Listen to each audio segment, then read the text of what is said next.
Hello, everybody, and welcome back to Spotlight Foundations here in Atlanta. Massive apologies for the tech issues. I believe, hopefully, we have them all sorted out, and we really appreciate you bearing with us. We have a match ready for you. We are going to go right down to it. It is going to be Brian Kibler against Nicholas SCGATL in our feature match area. Let's get things started. All right, Nick. So, bottom of our screen, Brian Kibler on Selesnya mid-range. Excuse me, we do have these inverted. We will get that fixed. Top of the screen, Brian Kibler on Selesnya mid-range. Bottom of your screen, Nicholas SCGATL on Boros Burn. So we will get that fixed, but otherwise, let's talk about the matchup here. Right, so Brian Kibler, nothing but excitement for Mono Green and playing Llanowar Elves since Foundations. No Llanowar Elf here, but a different one drop, and he's looking to get the beatdown plan on early and often. Yeah, I think this deck has really built itself to be at its peak power level when it does have that Llanowar Elf start, but very much able to function when it doesn't. And as we did see the adaptive on turn 1 getting met with a Burst Lightning, Brian does have the follow-up here in the Sharp-Eyed Rookie. Yeah, and the Sharp-Eyed Rookie, similar to the adaptive, is another creature that gets to grow when you play another bigger creature. It's got Vigilance, and when you play another creature, it gets a +1/+1, and I believe you get to investigate, because it's from Murders at Karlov Manor. Yeah, now the scary part here for Brian is he did not deal with or present any sort of threat for the Emberheart Challenger, being able to block it, but that was a Screaming Nemesis follow-up for Nicholas. So Nemesis, one of the extremely powerful cards in these burn strategies, especially when it comes to creature-based strategies that have a tough time removing it from the battlefield.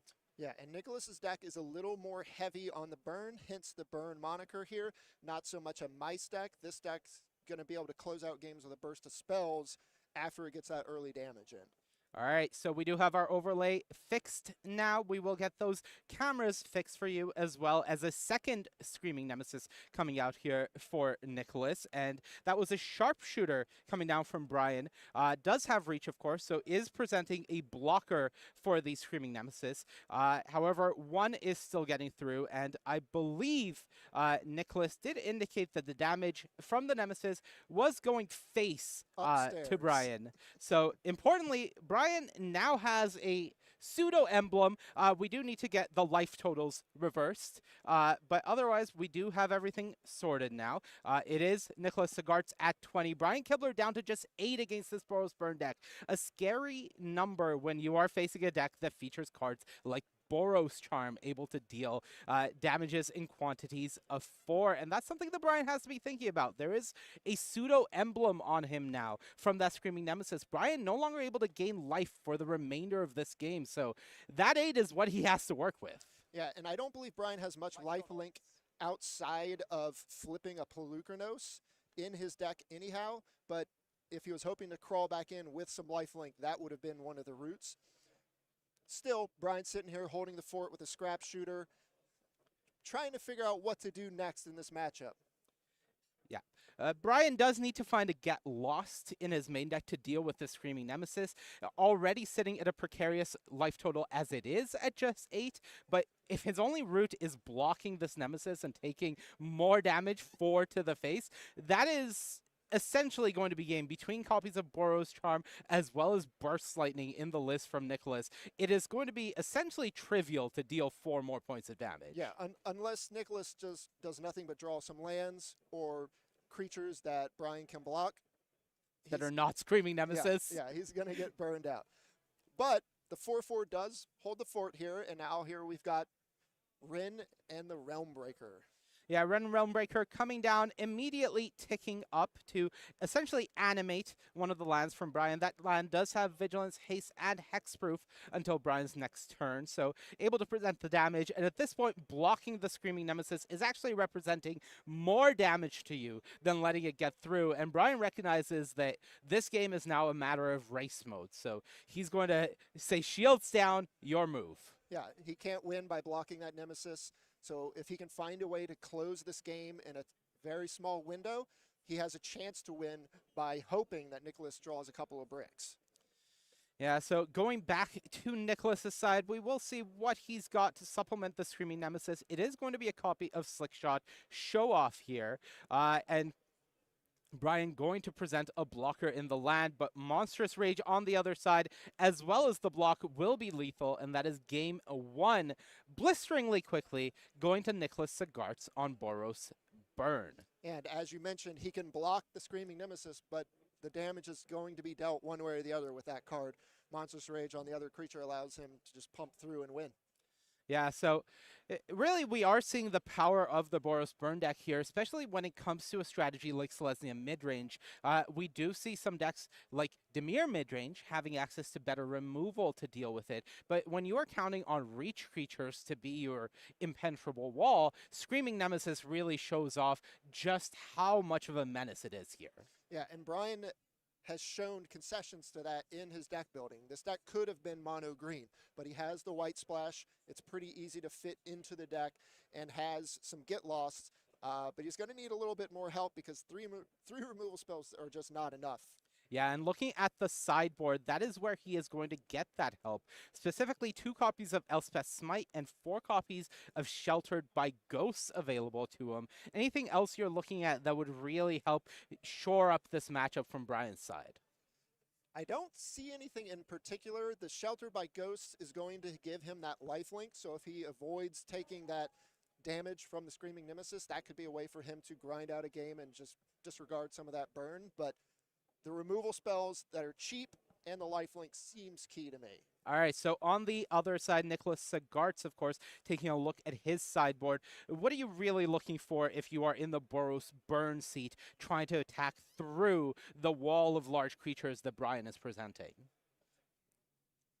Maybe the Get Losts, but I think when you're in this type of situation, you just want to burn them out and beat down and try to stay as streamlined as possible. I could see Torch the Towers coming in if you want some extra ways to deal with the Llanowar Elves on the draw. Those cards, the extra removal can't hurt. If he fears Brian can do some sort of long-term mid-range plan where he outlasts him, the Forge could come in as some extra threats that are just going to be there turn after turn, but I like being able to deal with the cheap creatures and then just burning them out. How do you feel about a card like Take for a Ride in this matchup when your opponent is presenting all these large creatures? Are you looking to steal one and try to close out the game, maybe? It's a possibility. Again, this is a day 1 closed decklist format, so we know that Nicholas doesn't know everything that is in Brian's deck. He might not know what the top end might be, and Brian, is pretty low to the ground, going at 3 and 4 drops as the top of his curve. So he could bring it in expecting something huge. He didn't really see, a Pelucranos or anything giant. But if you're looking to just close out a game, it could be an option. Yeah, I think that is definitely the key point that you mentioned there. Day 1 today, it is going to be all closed deck lists. So for us on the broadcast, we and you, the viewers at home, have the benefit of knowing exactly what is going on in these decks as well as the sideboard. The players don't have that luxury. Day 2 of this tournament will be open deck list. For day 1, everybody is operating in the dark here. So exact numbers, what the makeup of your opponent's deck looks like, especially when you're facing something like Selesnya midrange here, which not among the most played decks in the room, maybe not something that Nicholas prepared against in his testing for this tournament, might catch you off guard exactly what cards you can expect to face between the main deck and the sideboard. Yeah, and Kibler is known to brew, so there could be anything in this deck. Yeah, I think you basically put the possibility of Llanowar Elf at about 200%, and then everything after that just starts cascading down from there of what do you put in a Llanowar Elf deck, and let's figure that out. Yeah, no doubt there. You know that before he plays his first land. All right, and here we go with the players. It's drawing for game two. As you can see from our overlay, Nicholas Sagars did take game one on Boros Burn. Brian Kibler on Selesnya mid-range, down a game, and has an uphill battle ahead of him. Looks like a keep for Brian and the same for Nicholas, so we are going to be kicking things off with 7 for both, and there's the signature, the Siggy itself, Llanowar Elves for Brian Kibler on turn 1. Forced comes into play tapped, putting the Llanowar Elves in play. Yeah. Until as old as time. It is a shock on the other side, and this is what Brian did not want to reveal or happen here.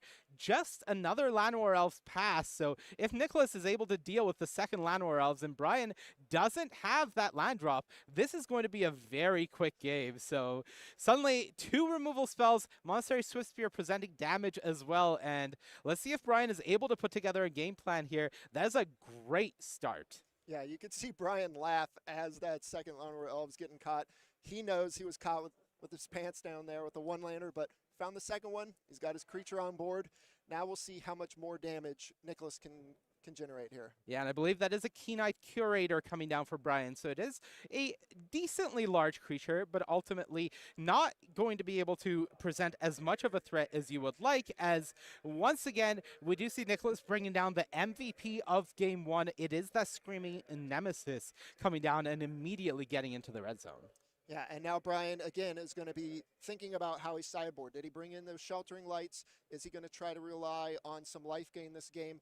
How do you want to block? How do you want to accept the damage from the Screaming Nemesis is going to be key. Yeah, he does opt to take the damage there, saying that if I block this and trade off the creature, then I'm turning off all of my lifelink for the game, and that is not where you want to be exactly against this Boros Burn deck. Now, Brian's side, he did find that third land, so now the game plan is truly rolling, and we do see an adaptive coming down, just a 1/1 at the moment, but more importantly, Brian has left up 2 mana, so now Get Lost is being represented on that side. Yeah, now a whole slew of cards could come out of Brian, but Nicholas shows no fear, bashing in.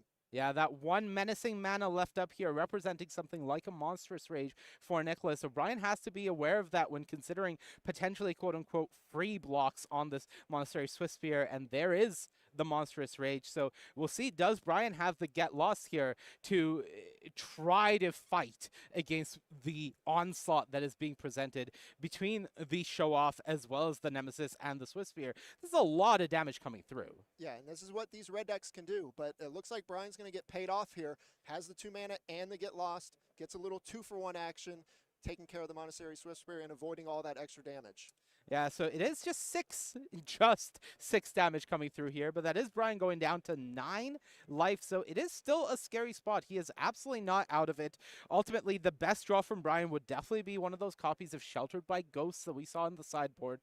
If he has one of those, that could swing this game completely, being able to answer the Screaming Nemesis and get a big lifelink attack in while the shields are down from Nicholas. Yeah, we'll see what he's got here. We know he's got plenty of action in his hand.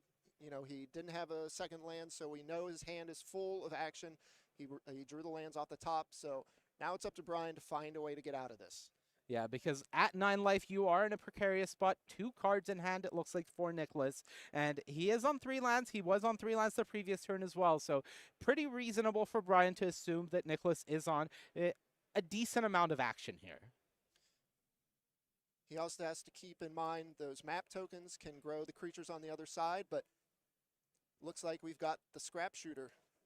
Yeah, we do see that come down here. Scrap Shooter comes onto the board 4/4. It is going to evolve the adaptive, essentially putting another oil counter on it. That is a 2/2. So 5 damage coming across from Brian, once again getting aggressive, but Brian is not in a great spot here. A gust of wind could blow away this game here, and another show off. Not exactly what you want to see, as we do see the block, and a Boros Charm here would do it from Nicholas. Lightning Helix as well is 9 damage, and the Handshake from Brian Kibler. So that is Nicholas Sagars in incredibly impressive fashion, taking things down game 1 and 2 with Boros Burn.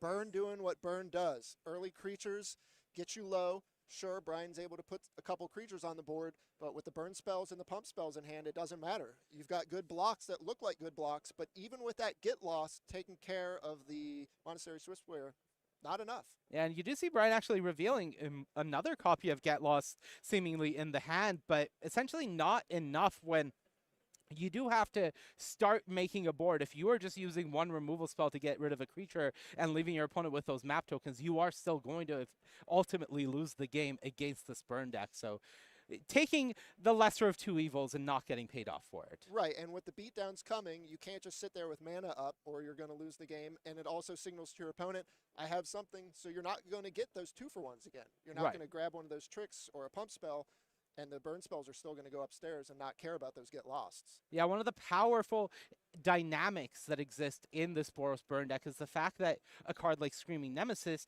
doesn't need any assistance to be good. So you see cards like Swift Spear, cards like the Show Off, you do really need to have the ability to cast additional spells in order to make them good. Otherwise, they're not presenting much of a threat. But with the Screaming Nemesis, you're putting the onus on your opponent to act. Otherwise, the life total is going to come down very quickly, and that's how we saw that game play out, which really did force Brian's hand in both games. And Screaming Nemesis is probably the best in a long line of cards the red decks have played that have negated life gain.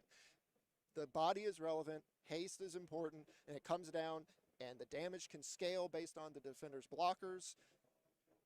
You don't get to gain life, and this thing's coming in every turn. Yeah, it really is a card that just does so much for the deck. All right, with that said, that is all the action that we do have for you from round one. We are going to cut to a break, and on the other side, we will bring you more action as well as information and possibly a metagame here from Spotlight Foundations in Atlanta. Don't go anywhere. We will be back soon.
Hello, my friends, and welcome back. Thank you for your patience. My name again is Monty Devuti. I am joined by Nick Miller, and we have round two for you. We are moving along. I believe we've sorted out most, if not all, of the tech issues, and we are excited to get back into the standard action. We will be getting the match up for you in moments, but we're just going to lay the groundwork here and set up what exactly we're going to be watching. So our main feature match is going to be between Jim Davis, a name that many viewers at home should recognize, playing his Jeskai Convoke deck. On the other side, Daniel Lee has brought mono white tokens. Talk to me a little bit about this matchup as well as both decks. So Jim's deck is a fast explosive low to the ground deck using all the convoke cards, powering out huge boards, hasting them with Imidane's Recruiter to beat you down fast. Lee looking to do a little mid-range control soup, flood the board with tokens, kill a lot of creatures, grind you out in the late game with card advantage, and win however you would like. Yeah, I think it's going to be interesting to see how the dynamic of these two decks specifically face up against each other. The mono white deck definitely, to me, feels like a deck that is trying to prey on extremely aggressive decks like the burn deck. You see 4 copies of Beza in the main deck. This is a deck that is trying to really just take advantage of your opponent playing cheap creatures and maybe focusing on a few individual targets. How does it fare against the deck that is really trying to go wider, like Jim's build? Well, it's got some ways to clog the ground with the tokens. It's got the Carrot Cake to gain some life there as well. You're trying to bridge the gap to your Sunfall to just completely reset the board. Then you have a nice big blocker. But unlike some matchups, having one big blocker might not be enough if you're at a low enough life total, and Jim can go wide on a reload. So it can pressure these decks that rely solely on one sweeper and then trying to hope that's enough. But I think Jim can get out of the gates fast and put that pressure on, and you have to find the Sunfall. Otherwise, you're going to be in trouble. All right, well, theory is one thing, but let's go down to the match and see how things play out in execution. Round 2 of Spotlight Foundations kicks off now at the top of your screen. We do have Daniel Lee on mono white tokens, as we mentioned. On the bottom, Jim Davis playing Jeskai Convoke. Both players are at 1-0 here, and it is Jim off to a start here with Warden of the Second Sky. And Jim Davis was playing in some side events yesterday, fired off a nice 5-0 with this exact Jeskai Convoke deck. So he's tried and true with it, ready to go. Yeah, and notably Daniel's deck listed as mono white tokens, and for the most part it is mono white. There is a very minor blue splash for Jace the Perfected Mind in this list, so that is why you do see the Meticulous Archive coming down in the lands area. But primarily this is really a mono white deck. Turn 2 for Jim, it is going to be the Resolute Reinforcements, creating a token, a little bit of a delay here. And then we do see Jim actually using all of those to activate the Warden of the Inner Skies ability, rather than get in for more or less inconsequential damage. Yeah, Jim knows he's sculpting for a later, more explosive turn, going to go ahead and get that counter on it, get some, get a look at what's coming next turn. Seems to like it, keeping it on top. See what he has here.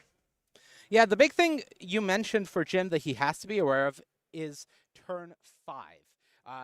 Can Jim present lethal, present enough pressure before Daniel is able to get to turn 5 and use one of those 4 copies of Sunfall that exist in the deck? Of course, Jim, in this closed decklist day 1, isn't fully aware of what Daniel may have, but I think it's very safe to assume when he sees the cards that Daniel plays, that Sunfall is going to be awaiting him. Right, and in a closed decklist format, after seeing just 2 lands that are blue and white, Jim might be thinking this could be a heavy blue-white control deck. He might have something like temporary lockdown on the menu or something like that, but he does not have to worry about that in this matchup.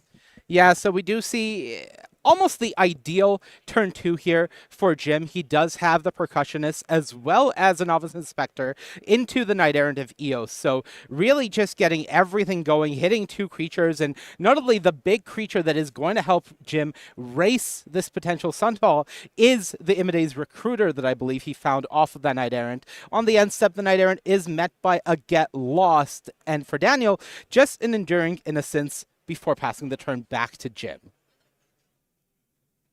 Looks like Jim there flashed the cards he got off of the Knight Errant here, just as a reminder for Lee. And now he's going to figure out how to attack into this 2-1 lifelinker here.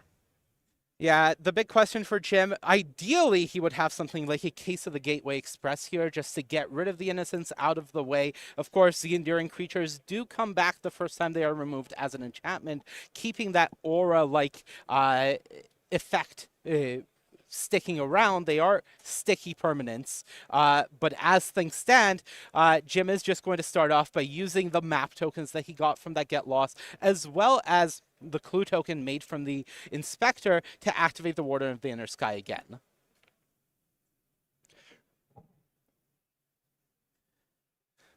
first test point for Jim.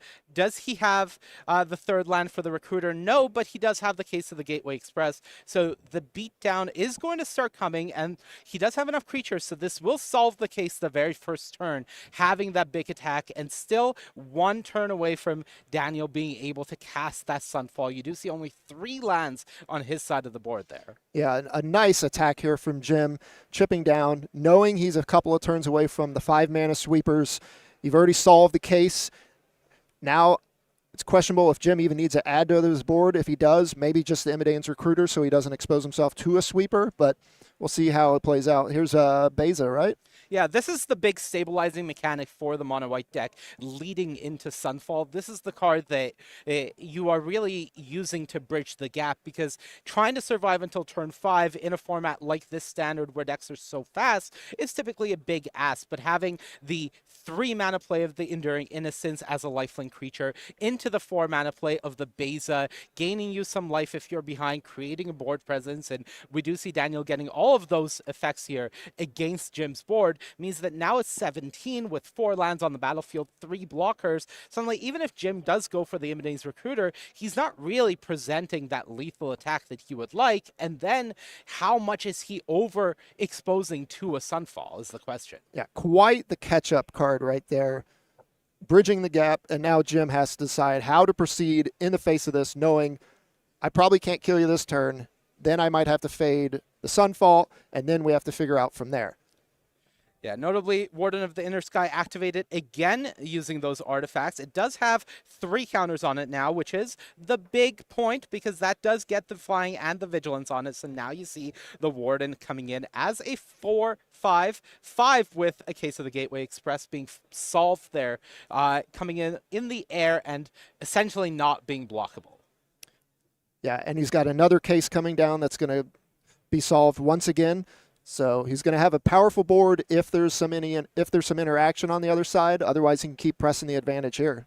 Yeah, for Daniel, it's about mitigating damage, trying to get to a point where you can cast the Sunfall safely and then pass the turn, knowing that Jim isn't able to present a lethal attack with an Imidane's Recruiter from hand. The big nice point for Daniel here, as that is the Sunfall, is Jim is stuck on 2 lands, so he's not going to be able to have that turn where he casts suddenly, let's say, Resolute Reinforcements into an Imidane's Recruiter. He's not even able to cast the Recruiter right now, and Daniel is still at an all-important 9 life, so that is a lot of padding to work with, and for Jim, this is going to be an uphill battle. He's used those 2 cases of the Gateway Express, but with a clear board, suddenly things have been mostly reset, and Jim still doesn't have that third land to speak of. Yeah, and even if he did, 3 mana, 3/2 haste, not what the doctor ordered in this situation. Yeah, so where does the reset really start for Jim here in this situation? Well, you have to find the land, and you have to find creatures to enable your game plan. So maybe a couple of token generators, possibly another Knight Errant, something to get you reloaded. But I have a feeling you're going to need another land to be able to have that explosive type of turn. Yeah, so we do see the Spyglass Siren coming down, and a bit of a shortcut here as a map token is used on it. It does hit a Knight Errant Evios, not what he's looking for in the spot. Pretty desperate for land, so that does go in the graveyard. Had a land found, so that is a second Spyglass Siren and a third map token joining the board in reality now before things go back to Daniel. And, you know, the nice thing about having 2 solved cases here is every creature is a threat. These Spyglass Sirens are at baseline coming down as 3-power creatures, and it's not going to take many attacks from them to bring Daniel's 8 life down to 0. So Jim, just with 2 creatures, has replenished a close to lethal attack and has presented a board that Daniel may feel forced to once again Sunfall. Yeah, especially with the evasion there. Those are not going to be able to be blocked by the Incubate token. Forces his hand once again to do another Sunfall. And now we just back in the same spot. What can Jim present?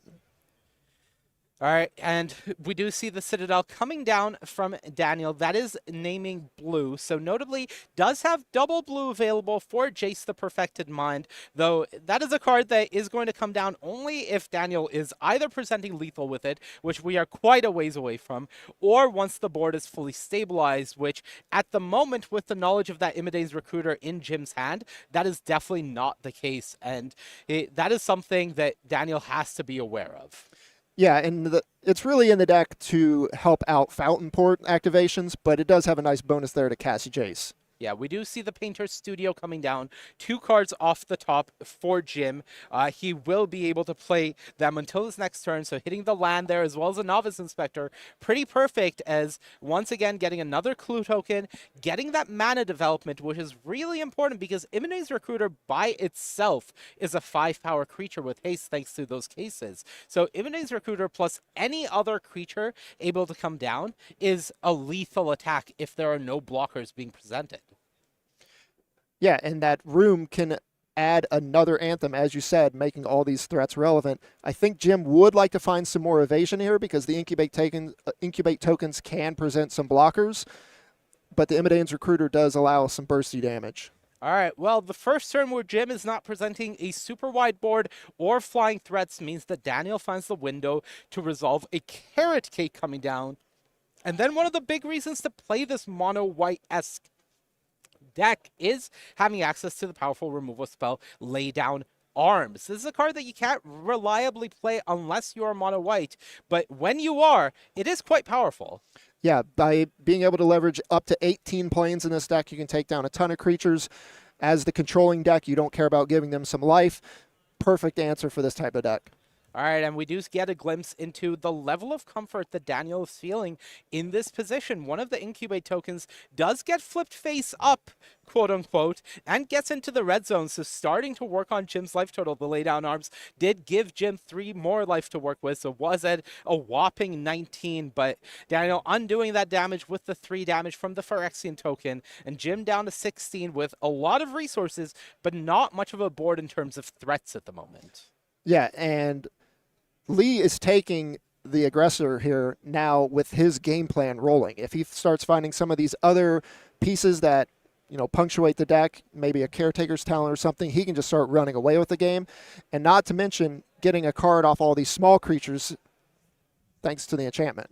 All right, well, here's the Warden of the Inner Sky. It is one of the 1-mana plays that Jim was looking for, able to pair it with an Imidane's Recruiter if he so wishes. So that is a lethal attack that Jim could present. Of course, there is a blocker on Daniel's side, so it will not be a lethal attack ultimately. And the question for Jim is, how aggressive do you want to get here? What is the makeup of your hand, and how much do you want to spend rebuilding versus pushing? Right, and he's got so many options with, the clue tokens. He's got the room he can unlock for an additional Anthem still. He's got scry effects and such with the Warden when he gets creatures going. So looks like he's going to pull the trigger on the Imidane's Recruiter now. Yeah, giddy up with the Recruiter, and both creatures are coming in. Daniel doing the math, but with the 2 cases, this is definitely a lethal attack. So a block is required from Daniel here. Just wants to make sure, doubly sure, triply sure that there's nothing being missed here. But ultimately, you do have to throw this rabbit under the bus here in order to not take lethal damage. Yeah, got to count up all of the extra pumps that are coming on this board. Sorry, rabbit. Yeah, so that is 5 damage coming across. Daniel falling to just 3, and that is a scary position. But one thing that he can at least take solace in, that Imidane's Recruiter that he knew about, that is gone. So assuming Jim doesn't have another one in hand that Daniel doesn't know about, the ever-looming threat of haste has at least been somewhat answered. Right. We've got another Enduring Innocence here.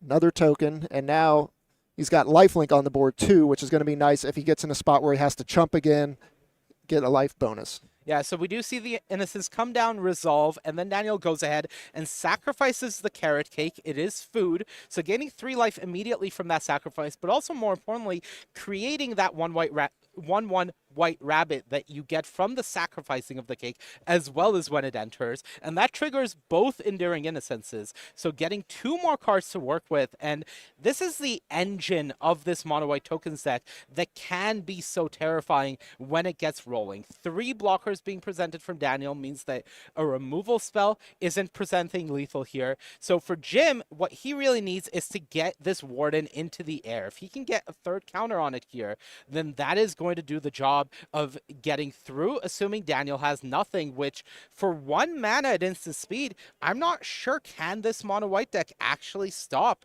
this lethal attack.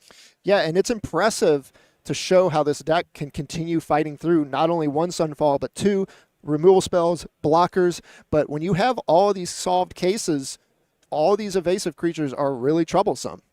Yeah, so Warden of the Inner Sky activated once, does have 3 more artifacts, so I think for Jim, this is a matter of thinking through all the possibilities here, but I believe if you tap your 2 map tokens as well as the Imidane's Recruiter and activate the other side of the Painter Studio, it is going to be a lethal attack coming in through the air. Yeah, a rare opening both doors on a room. Yeah, Room's already not a card type that you see too much of in the standard format. I think Unholy Annex has dropped a lot in popularity, and it was the most popular room seeing a lot of play, but in this specific deck, I do think that you do see the power of this room. So that is a Warden of the Inner Sky, having taken to the air with 3 counters, currently sitting at 6 power. A map token now makes a 7, and that is a lethal attack if Daniel is not able to remove it in any way, which, knowing what we know about the deck list, I don't believe there is a way to block or remove it here. And it looks like Jim's going to go for it here. He just unlocked the door. He says, do you have anything over there? Yeah, no attack from the Imidane's Recruiter, making sure not to allow a lifelink block, and that is going to be a lethal attack from Jim Davis in a position where Daniel Lee had done all but everything in his power to stabilize. Jim is able to find a way to get through and close out the game. And that is an impressive display from this deck, being able to fight through that. A lot of aggressive decks in a lot of past standard formats would fold to a second sweeper like that on top of all the action that Lee was providing to the board.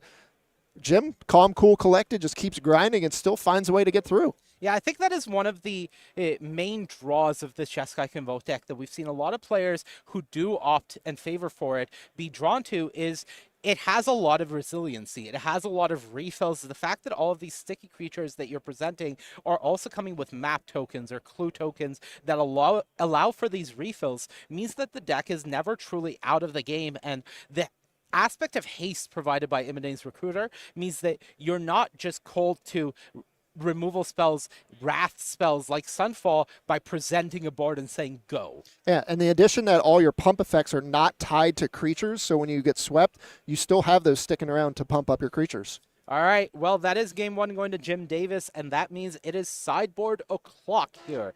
On the top of your screen, we get a look at Daniel Lee's sideboard. 4 copies of Exercise, 4 Elspeth Smite, 4 Rest in Peace, and 3 Authority of the Consuls, one of the reprints provided by Magic Foundations. And speaking of the haste that is coming from this Jeskai Convoke deck, Authority of the Consuls may be one of the ways to combat that strategy from Daniel. What are you looking at from this mono white token sideboard? Well, Daniel Lee knows what he wants. This is a sideboard that says, I'm not messing around, and Authority of the Consuls looks very good in this matchup. You don't have to worry about the haste, as you mentioned, plus you're gaining a bunch of life from those creatures. And, I mean, it's not outside the possibility to bring in the Elspeth Smites as well. Yeah, I think just knowing how that game played out, understanding that once you're able to survive to the point where you can wipe the board, the game plan from Jim is going to look very much like 1 or 2 creatures attacking in at any given point. So if you can stop the mass haste, if you can stop the board wipe, post-board wipe refills, then suddenly these individual removal spells like Elspeth Smite look a lot more appealing. Now, on the other side, at the bottom of your screen, we do see Jim Davis's sideboard. 3 copies of Split Up, as well as 3 Destroy Evil, 3 Protect the Negotiators, 2 Torch the Tower, 2 Painter Studio, and 2 Sheltered by Ghosts. What are you favoring in this position? I think I like to Protect the Negotiators here. A counter spell for Sunfall is obviously huge. It gets to add to your board. I mean, you don't have to wait till turn 5 to get some value out of that, but loading up your board and then just sitting back and saying, do you have Sunfall? If you do, you just get Time Walk for 5 mana and my board's even better. Seems like a home run. Yeah, really, we do see, like that previous game, Daniel is going to be forced to a position as long as Jim's early game is doing what he is trying to do in any reasonable basis. Daniel is going to be forced to fire off the Sunfall at the earliest opportunity. There is no luxury being provided to him to wait, try to play around, protect the negotiators, try to put yourself in a position where you feel safe, where you can resolve it. It is, okay, I have the mana, I have to fire this off to survive. So a card like Protect the Negotiators will go a long way. Looking at the rest of the sideboard, are you interested in anything like Painter Studio? I was looking at that as the only other option, as just another way to grind later. Has another Anthem-esque effect, but being able to get some value out of that. Maybe you take out some of the removal because you don't want to go too heavy on that plan, as you know, Daniel can just flood the board. Right. And notably, Daniel was on the on the draw for game one. In a matchup like this, in any historic matchup where it is a controlling deck trying to get to a board wipe as soon as possible versus a creature-oriented deck, that play draw can be a massive difference maker. So definitely a bit of an advantage here in the second game being on the play. But unfortunately, because he lost that first game, should things go to a third game, he will once again be on the draw and have that disadvantage. So has to begin by capitalizing on the play afforded to him here and then try to break serve in the third game, essentially. Yeah, and for Jim, that's just the classic aggressive deck advantage. You take game one when they're not ready. Sure, you might lose game two when they have all their interaction and they're on the play, but you're on the play game three. Yeah, winning that game one is all important. And all important for Daniel here. Jim is taking a mulligan while Daniel seems to be happy with his 7. So that is going to be a starting advantage here for the mono white tokens deck, in addition to being on the play this game. Yeah, and Jim wants to make sure he has something that has a fighter's chance. You don't want to take a risk already being on the draw and being at the disadvantage. So he's going to go back to the well here. Hope to find something that can power up and probably look similar to what that last game was by having so many refills. Yeah, this Jeskai Convoke deck definitely is one that mulligans decently well, just given the number of refills that are available to it. If you are just able to get that early curve going, you are in a much better position. So 6 is the name of the game for Jim Davis, and Daniel Lee once again kicks things off with a meticulous archive, putting another archive in the graveyard. And I've seen this start before. Warden of the Inner Sky, turn 1 for Jim Davis. Yeah. It's one of the marquee draws of this deck is having that card so you can start creating some extra advantage, manipulate your draws. Some of your other explosive draws are like Novice Investigator into Gleeful Demolition for a really explosive start, but this is probably what you would prefer here in this matchup. All right, and it is going to be not Painter Studio, but the other side here coming down, as we did theorize that Jim may be bringing in more copies of that. Only 1 in the main deck, 3 here potentially post-board, and that is going to be the play for turn 2, just allowing Jim to get an attack in for 2. Now, this is not one of the more explosive draws that we've seen from the Jeskai Convoke deck, but it is a draw that allows Jim to potentially refill by opening up the Painter Studio next turn or the following turn if he would like, and try to grind against the mono white deck. Yeah, it's a nice way to have a solid curve, even if you don't have all your explosiveness. All right, for Daniel, it is an Enduring Innocence coming down, so a lifelink blocker that is sticky and able to come down, block, potentially just stop Jim cold in his tracks, and then stick around for more value later. This card is one of the MVPs of this mono white token set. Yeah, you just get to generate value no matter what, even if it dies, and then taking down a creature and getting some life, not going to have any problem with that. All right, so we'll wait and see what Jim Davis is looking to deploy here. I did see a copy of that Protect the Negotiators in hand, so he does have access to some interaction here in the post-board game. Third land coming down, and we'll see how much Jim wants to leave up here. And he's going to start things off with Mockingbird. Now, this is a card that I've been wanting to talk about for a while because it's not a card that I think we saw players immediately adopt out of Bloomborough. It feels like maybe a later discovery from the set. I can say going back to the World Championship, I don't think we saw any copies of Mockingbird floating around anywhere. And now it seems to be in the Pixie decks. It seems to be in the Convoke decks. Players have really come to enjoy this card in the format, as we do see it coming down as a copy of Enduring Innocence. So Jim taking advantage of his opponent's threat. But why have players really started adapting this Mockingbird tech? Well, there's just so much flexibility. You can do all kinds of things, and the Dimir mid-range deck has even picked it up as 1 or 2 copies as just another one-drop enabler to let you get the ball rolling. But here, as you can see, Jim was studying that Enduring Innocence, picking it up. I think we know Jim knows what that card does, but he wants to make sure, what if I copy this? What all am I going to get? Yeah, and it is a pretty good copy for Jim, as he does have his own bevy of small creatures able to come down. So he does have an ability to get that card advantage out of the Innocence as well, and kicking things off here with a Knight Errant. Looks like he finds another Warden and a Novice Inspector here. Not too bad, a little grind. And Daniel got to put the time counters there on the Overlord, getting 2/1 flyers there as it counts down. Yeah, very impending Overlord of the Mistmoors there, making 2 insect tokens. Those are 2/1 flying tokens, so very much hefty tokens, both in terms of blocking and presenting pressure as they are flyers. So that is going to be something that Daniel is able to really use. A lay down arms coming down as well. That is going to answer Jim's copy of the Mockingbird copying the Innocence. So Daniel very much keeping Jim's board in check and presenting threats of his own here. Yeah, and taking care of it long term, so there's no way come back. All right, so these are those insect tokens getting it in the air. So 4 damage coming across here from Daniel. And another copy of Laydown Arms. That'll deal with the Warden of the Inner Sky. So Jim's board whittled down to just a Knight Errant of Eos as a time counter gets taken off of the impending Overlord. Yeah, and now that he's got the board pretty much under control, just a 4/4 with no other real abilities on the board now you can start beating down in the air. All right, so we are getting a better look at Jim's hand. I believe that is a copy of Gleeful Demolition. The 2 1-drop creatures we just saw get picked up. 2 copies of Destroy Evil, if I saw correctly. That'll be a nice answer for the Overlord.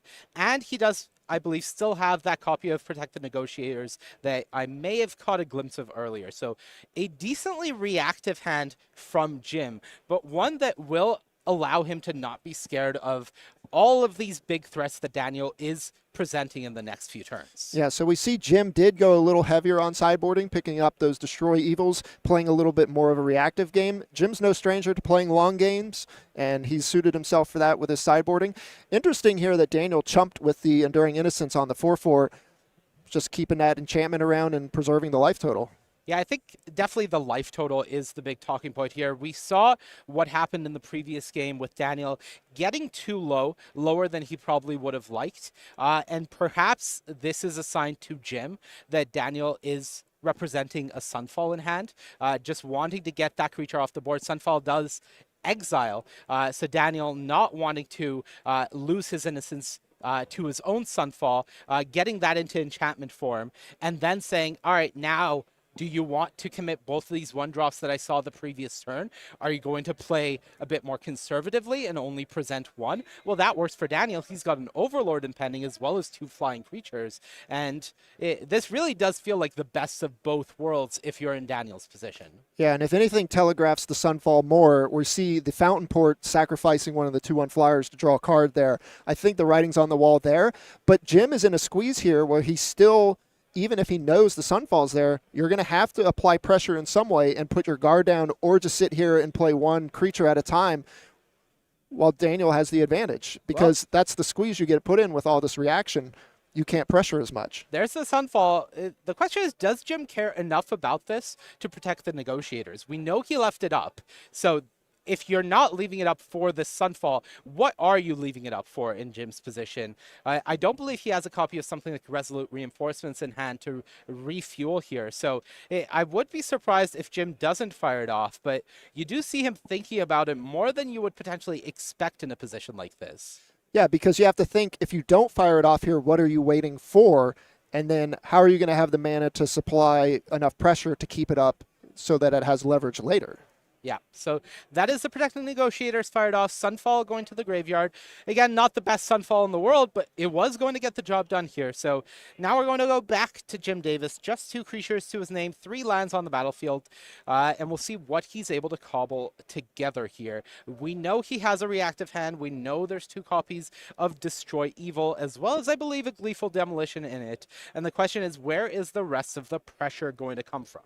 Yeah, when do you use a demolition on that clue token? Do you decide you want to draw a card with it instead to find more action? Would you be happy with just 3 1/1s? We'll see how he navigates it here.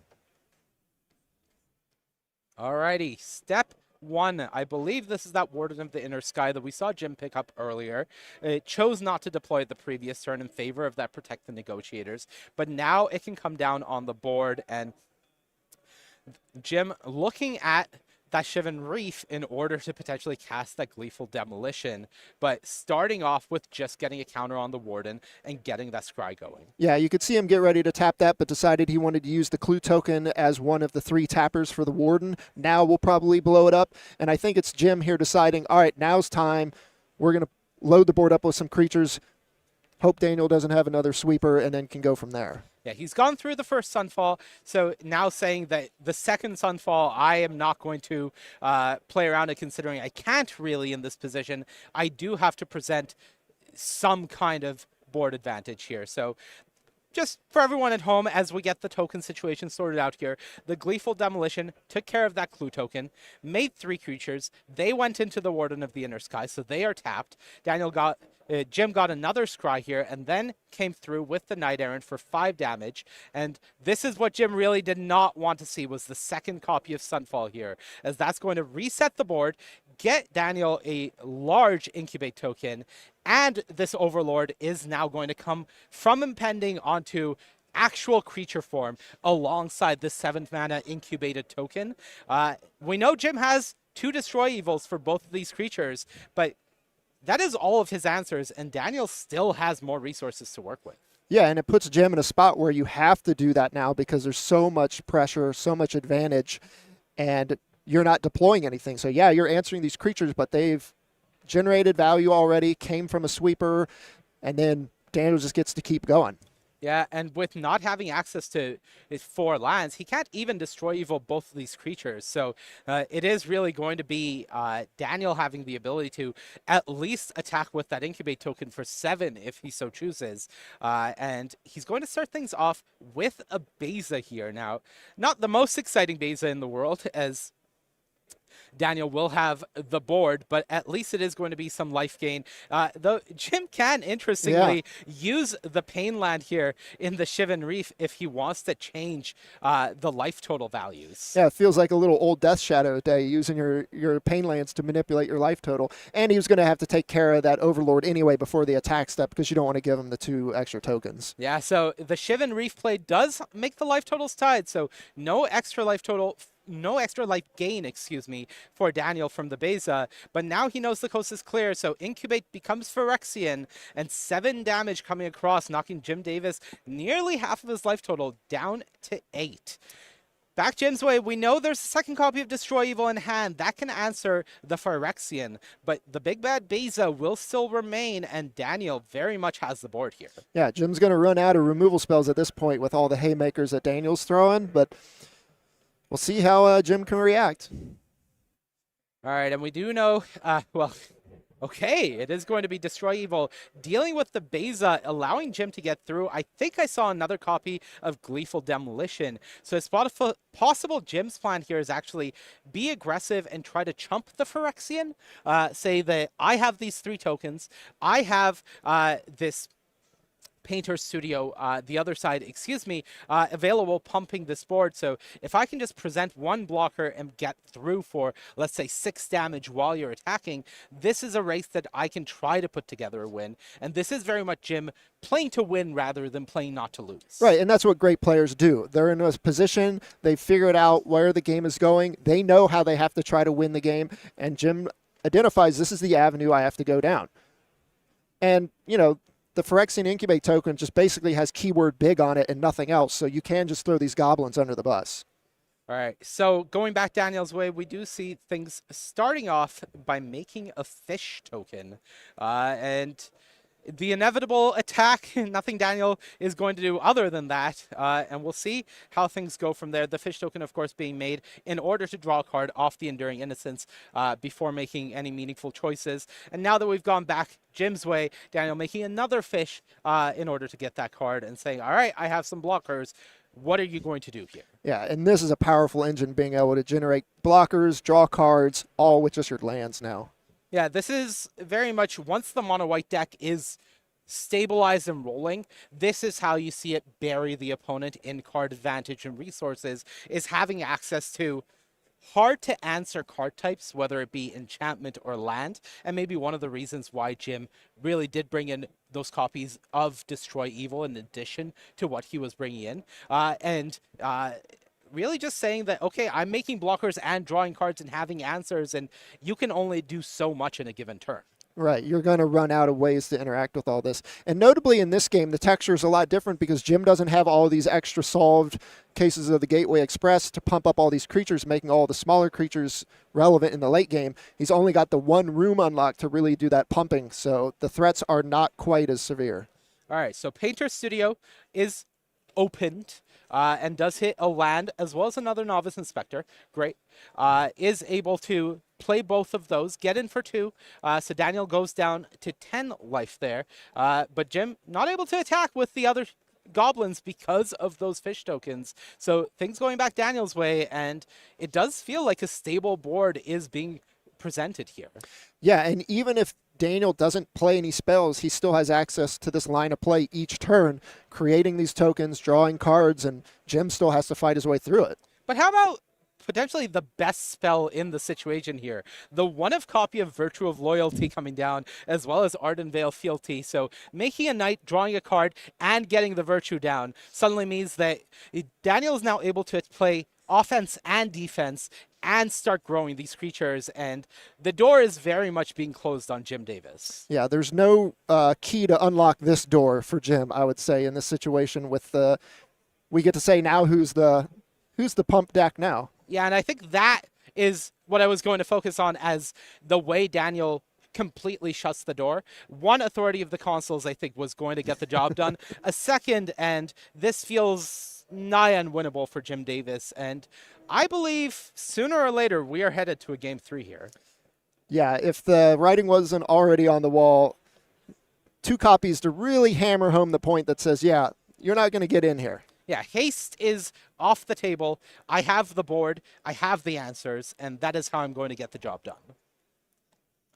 But Jim is never one to concede early. He's going to fight. So if there's a way to win, he's going to try to find it. Yeah, ultimately, you are going to make the most of every match. In the back of the players' minds, they do have to keep that clock in mind. We do have it on the screen there. 14 minutes remaining. So in what has been a grindy matchup, that is going to become a consideration going into the third game, but not a reason to concede too early if you do feel like you have a chance in the match. So we'll see when that is going to become a consideration for Jim here. As going back Daniel's way, he is going to continue taking the actions necessary to present the pressure.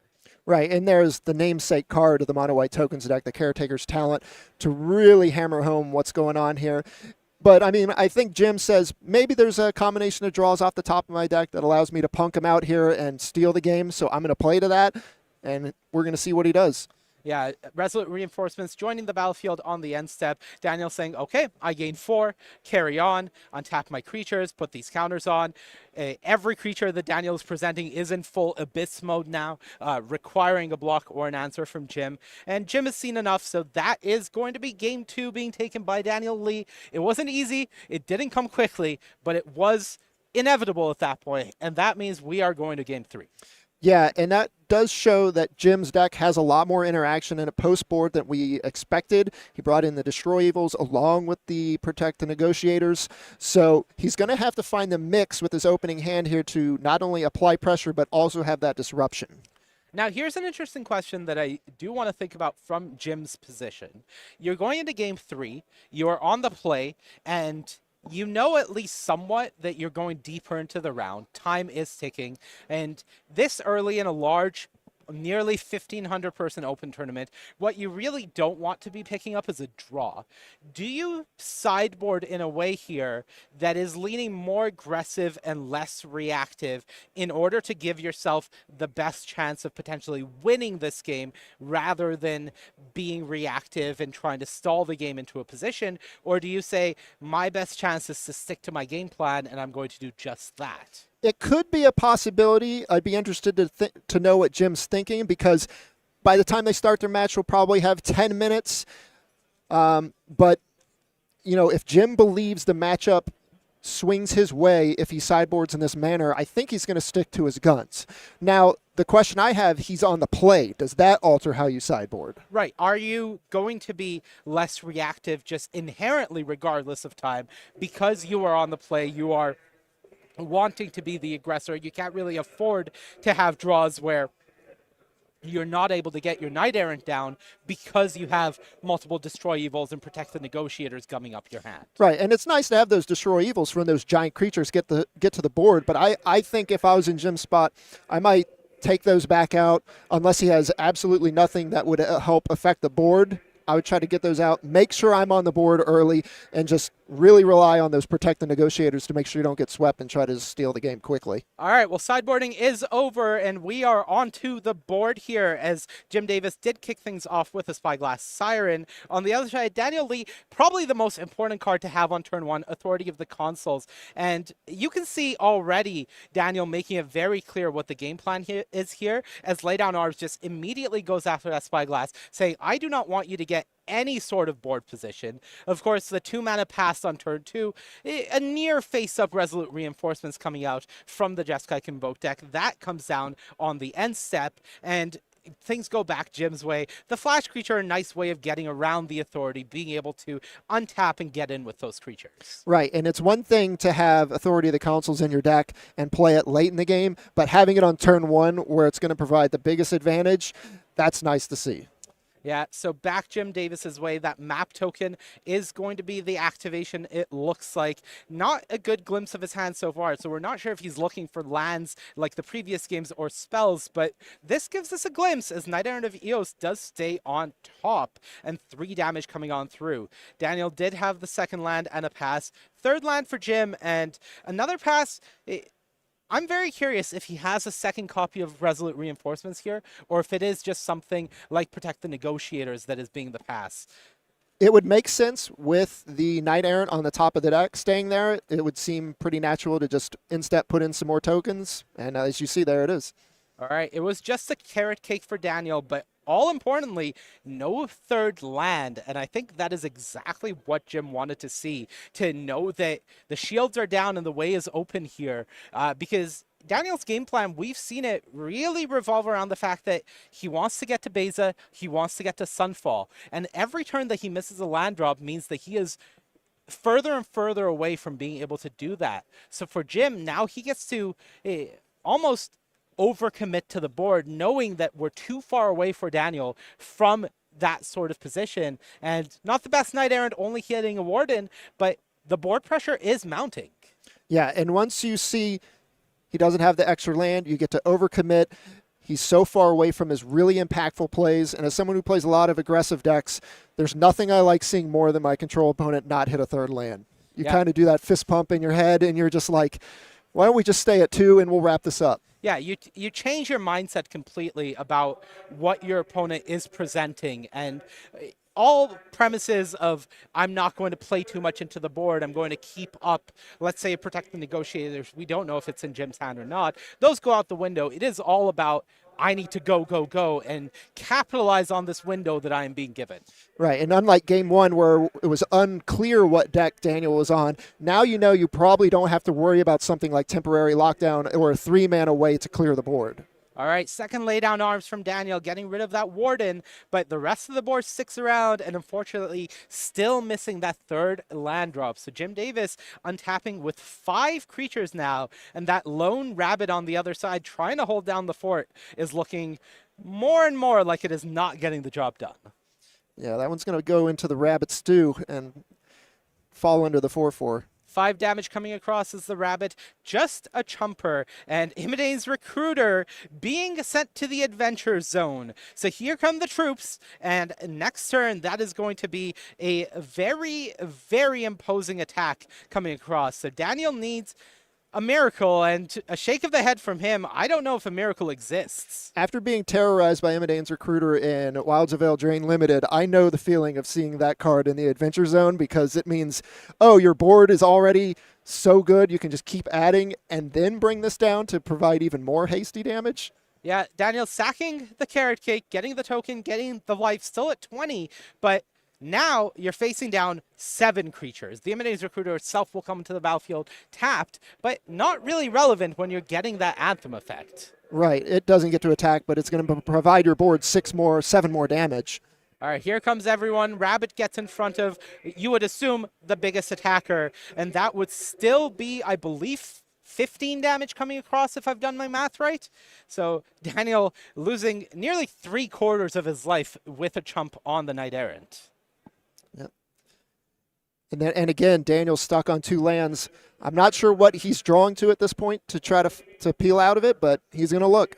Yeah, much like the previous game, especially with no next game to think about. There's no reason for Daniel to concede too early here, but given what we know of the makeup of the deck, no temporary lockdown and no board, a lot of get losts are not going to get the job done, and Daniel reveals the unfortunate position that he found himself in, and 2 lands not going to work here as Jim Davis takes down the match, moves on to 2-0 very impressively with Jessica Convoke.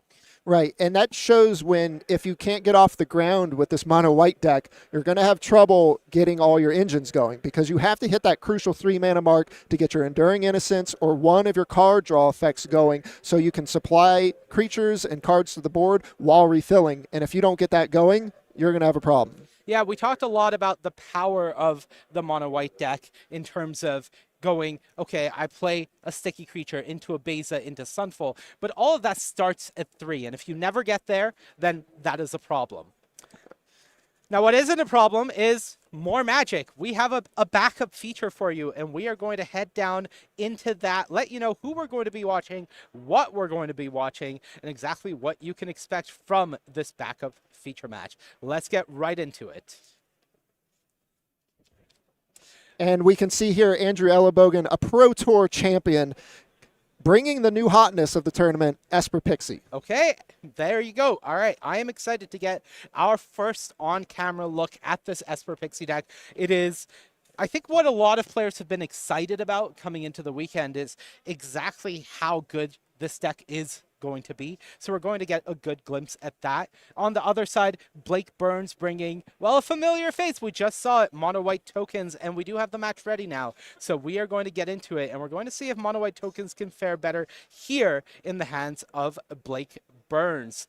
Now, as you can see, Blake Burns is on the top of your screen, mono white tokens, so nothing changed there. On the bottom, there's our Pro Tour champion, Andrew Ellenbogen, and going to kick things off with an optimistic Scavenger, one of the better turn 1 plays for this Pixie deck. Right, this is what you want to start with, a creature that's going to start growing as you play more enchantments and provide a real clock and a real body. Yep, so we will see what the response is from Blake Burns, and it is going to kick things off with a Carrot Cake. So not too much of a surprise. So, and hopefully for Blake, he does have the land drops to follow this up and put up a bit of a fight here. Right, and now we get to see what Andrew can provide here and see if he can get any of his little small synergies going, or if he's just going to sit here and rely on the eerie ability of his first 1-drop. All right, so let's get things going here, as that is the curve, or one of the curves coming out here from the Esper Pixie deck, having access to that Nowhere to Run as the follow-up to the Scavenger, activating Eerie, getting the counter on the creature, as well as clearing off the way. But Blake is going to shut things down before they get out of hand. That's a lay-down arm, so optimistic Scavenger to the Exile. Andrew, some life to work with, but no pressure now. Yeah, but it is nice to have that piece of cardboard on the battlefield already as something you can pick up with one of your 2 or 3 ways to do that. Right, so what will Andrew follow things up here with? That is the Fear of Isolation, picking up that Nowhere to Run that was on the board, as you mentioned.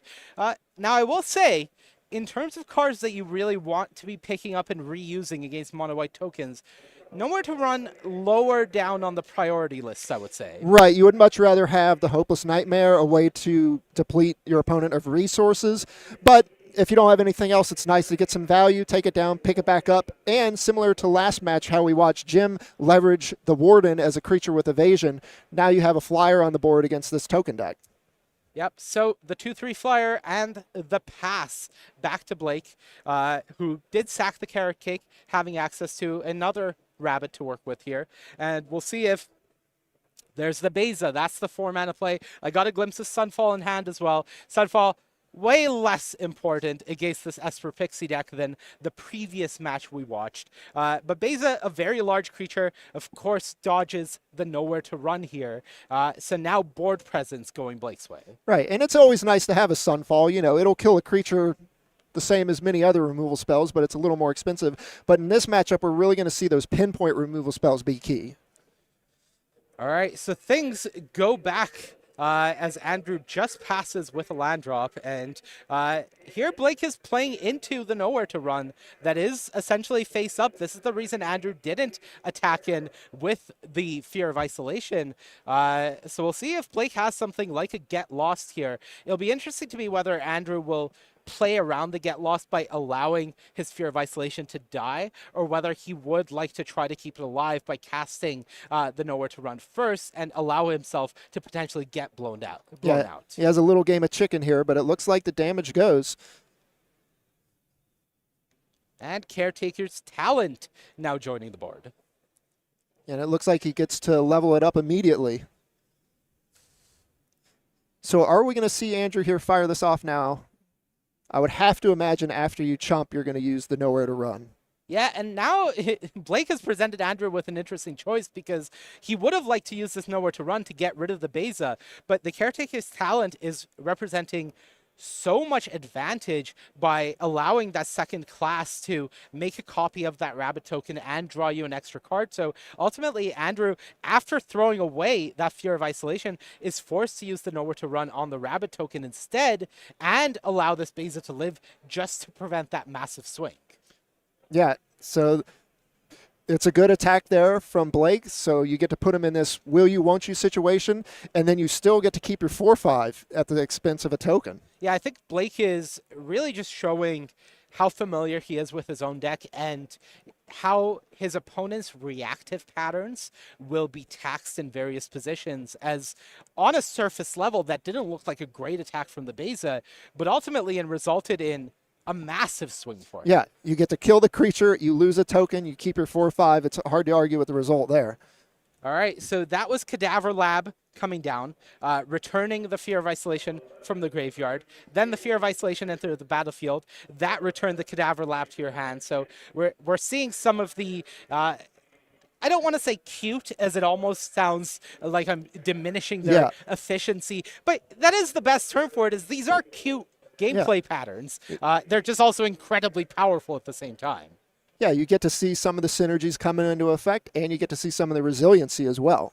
Yeah, and then we did see the namesake Pixie of the deck coming down, the Nurturing Pixie, picking up that Nowhere to Run as well, picking up a +1/+1 counter for its sacrifice of picking something up, if you can call it that. Fortunately for Blake, does have an Exile effect, so can get rid of this Fear of Isolation, as we do see with that Cadaver Lab in hand. Destroy effects and putting these creatures in the graveyard is not going to be ultimately what you're looking for. But you are seeing the engines from Andrew beginning to come to life and start roaring. And for Blake, that is a problem. Yeah, we've already seen Nowhere to Run take down 2 creatures. I'm going to keep a little tally here going to see how many creatures it tags throughout this match. Yeah, how many creatures does Nowhere to Run kill? How many creatures does Cadaver Lab, the one of in this deck, I believe, by the way, return? And really just getting a glimpse into the cool things that this Pixie deck is capable of. So now we get to see Andrew go in the tank here, figure out what his line of play here is with a couple of extra resources. He's shown what the deck can start to do, but you're still in a spot where Blake's at 23 life. You are going to need to start pressuring at some point. All right, so back Andrew's way, and how is he going to put pressure on this board? We know he has access to that Nowhere to Run in hand. He has that Cadaver Lab and some amount of unknown cards. Looks like 2 to me, but I can't say for sure. But 6 mana and a pass is the line here. Right, and one thing that's good for Blake is Beza is big, and a lot of the creatures in this Esper Pixie deck, if you don't get the Optimistic Scavenger growing up, can't really interact or brawl with these big creatures. Yeah, one thing that does interact, 2 copies of Go for the Throat in the deck, and Andrew did have one of those available, so is able to fire that off. Get rid of the Beza, pass the turn back to Blake, and for Blake, we know that there's a copy of Sunfall in hand, but that's not helping against a single Nurturing Pixie, and that opens the way for a ninjutsu from Kaido to come out. And this is one of the giant haymakers of not only this deck, but I would say standard as a whole.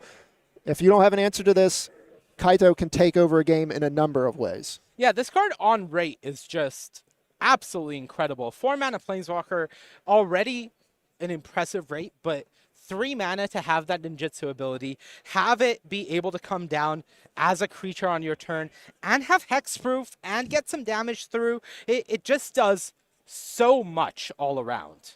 Right, and if it sticks around, the card advantage it's going to give you. And as you can see here, Andrew now has the pressure and he has the lab to bring back the Fear of Isolation. Fear of Isolation brings back the lab. We have presented a loop. We have presented a loop, and now that it's Blake's turn, well, Kaido just slinks back into the shadows of being a Planeswalker. So you have a Sunfall, not worried about that. You need to deal with this some other way. Doesn't have Hexproof here, so something like that Get Lost in hand from Blake is able to deal with the Kaido if he so chooses. But we are seeing the problems being presented now from this deck. Yeah, and you have to use this on the Planeswalker now while you can. The map tokens are going to provide a nice little bit of value for Andrew as well, because you don't mind putting some cards in your graveyard when you have all this stuff that can rebuy it with the lab, and you get to fix your draws. Yeah, Andrew just having an absolute blast, it looks like, in this game. Presenting one creature at a time, and yet somehow incredibly threatening. And this is the type of deck that a seasoned player is going to love. They love just dirtling with these little pieces, making the advantages while you can, putting your opponent in the squeeze, and just getting to feel good. Look, if there's one thing Magic players love, it is taking game actions and making decisions. And a deck that allows you to make a lot of decisions and take a lot of game actions is right up their alley. So yeah. I am not surprised that a lot of very high-profile players have flocked to this Esper Pixie deck. It is very clear just watching it play out why people are drawn to the gameplay patterns. And so far in its first showing here on camera, it is looking quite impressive. Right, and Andrew's no stranger to these decks that provide you a lot of decisions. While you have, of course, one is Pro Tour with mono white aggro. We saw him play, is it Phoenix at the RC? That was Pioneer. That deck gives you a ton of agency. You're making a ton of decisions, fiddling with a ton of cards. Makes sense. All right, so here we go. Blake Burns, on his turn, made a fish token, drew a card from the talent, then fired off that Get Lost on the Kaido. We came back Andrew's way. Andrew got an attack him with the Fear of Isolation, and now we are seeing the other side of Cadaver Lab, the Defiled Crypt coming down. Get to make a little creature for your troubles, and then if you bring anything back later with, say, the other side of the room, you get some more value. But it looks like he's already picked it back up. Going to just keep this going. Yeah, just going to create a loop and continue presenting threats. Oh, he's got his own token. Andrew, a master. Look, if you have a token, you're going to use that token.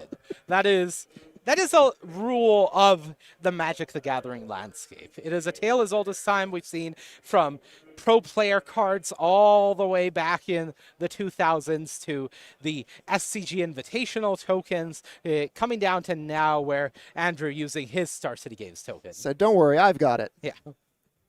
But here's the Sunfall. Andrew's finally put enough on the board. Blake's had to act.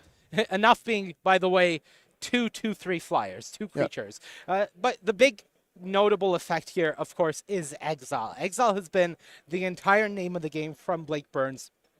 Just making sure to permanently deal with things. Get them off the board in a way that this Cadaver Lab that has been such a problem from Andrew isn't able to return them and continue this loop. So going back Andrew's way, once again, a near empty graveyard, nothing to return with Cadaver Lab, a copy of Nurturing Pixie in hand, and some map tokens that don't have a target currently. Yeah, and even though a lot of Blake's removal has been Exile-based, Andrew still has gotten a bunch of rebuys with that lab. Yeah, it looks like Andrew is going to potentially just fire off Cadaver Lab here for no value as something to pick up with the Pixie, get that counter on it. You have so much mana available to you that essentially you're just paying an extra mana to get a counter here, but that is a worthy trade, and now you can fire off these map tokens by having a Yep. target for them. Yeah, it's just like a little kicker cost. You just have to play an additional card to get this Pixie on the board, but now that you have it, you've still got the lab there. Now you get to start using these map tokens, looking for more cards, deciding where they're going to go. Spiteful Hex Mage was the reveal from the first map token. That went into the graveyard, so now a target for that Cadaver Lab to get value next time. A land off the second map token, so getting that out of the way and into your hand. The Pixie is a 3/3, and now Andrew can just continue on the game with this loopy game plan that he's been going through. I will say, though, this is a grindy matchup, just like the previous one we saw. This is a backup feature. This is going to take us very nicely into round 3, but you can definitely see how clock can be an issue in this match, as we are almost 15 minutes in here, and the life totals are sitting at 17 and 22. And yeah, I think that is actually going to be our cue to speed it up just a little bit here, because this round, we do want to get to round 3 on time here. And I don't know if we can afford a full-time match potentially. So let's use the magic of time travel and just zoom things up by a little bit to help us get through this. Yeah, we have the technology. We do have that available to us. And we have the Archangel Elspeth here, a Planeswalker that came out to very little fanfare, but has found a nice home in this tokens deck. Yeah, I think just a Planeswalker that creates a token is exactly what you're looking for in this deck, as a way of using that Caretaker's talent, using your Enduring Innocence, as well as being a threat on the battlefield. I believe that was an ossification follow-up, if I'm not mistaken, coming out from Blake. Not a card that we saw in Daniel Lee's version of Mono White tokens, but full 4 copies here available for Blake Burns. That's another exile effect that deals with the Pixie. So once again, no creatures in the yard or on the battlefield for Andrew. Nowhere to run. Coming out, dealing with the token that was made by the Elspeth, and the dance of the clearing of the boards continues. Right. Add another tally to that nowhere to run. We'll see if it gets picked up and reused once again. We're now up to 3, I believe. Yeah, and I don't know if we are aware of any remaining bounce effects in Andrew's hand. Both of the Fear of Isolations that we had previously seen are in the exile. Well, asked and answered, as a third copy of Fear of Isolation now comes down, picking up that crypt again, going back to hand. And there's the Hex Mage. Looks like he pointed at his token to put the Wicked Roll on. Yeah, so we do see the Spiteful Hex Mage coming down. That is a cursed roll, actually. Sorry. Coming down onto the battlefield. That will go on the token. And things go back Blake Burns' way. And yeah, let's speed things up. You know what? Here's a rule. Every time a Sunfall gets cast, we're going to speed this game up just a little bit. We're going to do a little dance here, as every time a Sunfall comes down, I'm just going to assume that's adding like 3 minutes to this game timer. So let's just... faster we go. Yeah, we're going to be one of those YouTube videos that says every time this happens, we speed it up. Yeah. We'll see if we can get to light speed. All right, well... speed it up enough, and that is going to be Andrew saying, you have exiled enough of my things and presented enough of a threat that Blake Burns takes down game 1. A game 1 that really did look like it could have gone either way at various points, but ultimately does go to the Mono White tokens deck, not through life total, but through inevitability. Well, we'll get to sideboarding here and see what these two players have cooked up for the remainder of the match. All right, so taking a look at the players' sideboards here, I am going to start with Blake Burns' sideboard. 3 copies of Authority of the Consuls, 3 Exercise, 2 copies of Elish Norn. I believe that is Mother of Machines, Yes. but not specified here. 2 copies of Elspeth's Smite, to Rest in Peace. I would not be surprised to see that potentially coming in, given the graveyard shenanigans we saw in the first game. 2 copies of Split Up and 1 copy of the Stone Brain. What are you interested in here? Yeah, I'll be interested to see if he goes to the Rest in Peace with so much exile removal already in his deck. If he really just wants to hammer it home and say, all this graveyard value you're trying to generate, we'll just shut it out entirely. You could bring him in. He's got Exercise as more removal. It could come in. Elishnorn, I believe, has that ability to shut down enters the battlefield effects, so that could be a home run here. And excuse me, I am actually going to do a little correction here. It is actual Elishnorn, just Elishnorn, the flip walker, I believe, flip creature, Yes. as it were. So not Mother of Machines, just Elishnorn in the sideboard here. The one from March of the Machines that has the Saga on the back, right? Correct. Okay, so unclear if we're going to bring that in because that is not quite as the home run that the Mother of Machines presents. But I think we're going to bring in a little removal and probably the Rest in Peace because as you can see there, even with all the exile effects, Andrew did still bring in a bunch of cards from the graveyard. Well, normally I would like to speculate about Andrew's sideboarding, but due to our sped-up nature, we are into the match here. So well and truly underway already as Andrew Ellenbogen kicks off things in the second game with a Nurturing Pixie that went into a Fear of Isolation into a turn 3 Kaido. So this is the curve that you're looking for, a 1, 2, 3. Maybe you would have liked to get more value than just a Pixie on turn 1, but it'll do. On the other side, Blake Burns did have a Carrot Cake on turn 2, and the all-important Get Lost on turn 3. That deals with the Kaido nice and clean.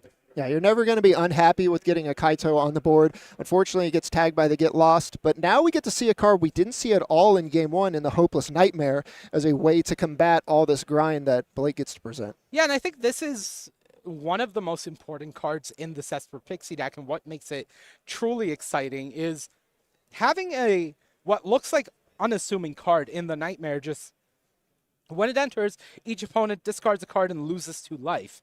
But when you're able to do this effect 2, 3, 4, 5 times in a game, that starts adding up. You are really attacking your opponent's resources. The first cast, not that impressive, but we've already seen it picked up by this Pixie. And here we go again. Another discard. There's a Fear of Isolation in hand. Could do it again this turn if you have the black mana, which we know that Andrew doesn't, but is able to present it next turn potentially. So here we go. That is the Storm Chaser's talent coming down from Andrew, and then picking that up with the Fear of Isolation, presenting more of a board against the Beza and going back Blake's way. Right, and while I was high on the Nowhere to Run last game, I think Andrew would have 100% traded it for a Nowhere to Run, or a Hopeless Nightmare in Game 1. Yeah, I think absolutely Hopeless Nightmare would have been the card that would have given Andrew the edge in the first game, but never found one throughout all of the card advantage that he found through the course of the game. And we do see the relevance of the stabilizing factor of Beza here, as Blake attacked with a Beza and then actually cast a second Beza, legend ruling them, in order to get that trigger. But the loss of resources is really stacking up a second Hopeless Nightmare from Andrew, and I believe Blake is down to just a single card in hand and 8 life to work with. So the damage is adding up here from Andrew Ellenbogen. Yeah, and you can see how this kind of split attack is even more important in this matchup. You're providing pressure on the board, but also stripping Blake of his resources, and now you can see it all add up. All right, and Blake making an attack that to me feels like almost a Sunfall guaranteed as a follow-up here. And let's take a moment to talk about that while we are on Andrew's side thinking about it. Andrew's sideboard has 2 copies of No More Lies. I have to believe that came in here, right? I would guess. All right, so follow-up Sunfall. Does he have it? He doesn't have the No More Lies, but he does have another card we haven't seen yet. This Town Ain't Big Enough. This is one of the non-creature self-bounces in this deck. And not only can you use it as an interaction spell, but you can also just use it to pick up 2 things and continue this chain of advantage that this deck is capable of. Yeah, and while Andrew would have loved to have the counterspell there and No More Lies and stop it altogether, having a discounted This Town Ain't Big Enough to pick up 2 of your resources and just get this going again on the next turn, not a bad backup. You just keep going. And as you can see, the board here combined with the Otters getting the prowess tokens and everything going on, or the prowess buffs. Yeah, where the previous game, thanks to just having a nowhere to run as the bounce of choice as well as a lab for Andrew, wasn't presenting much pressure and eventually allowed Blake to take the game.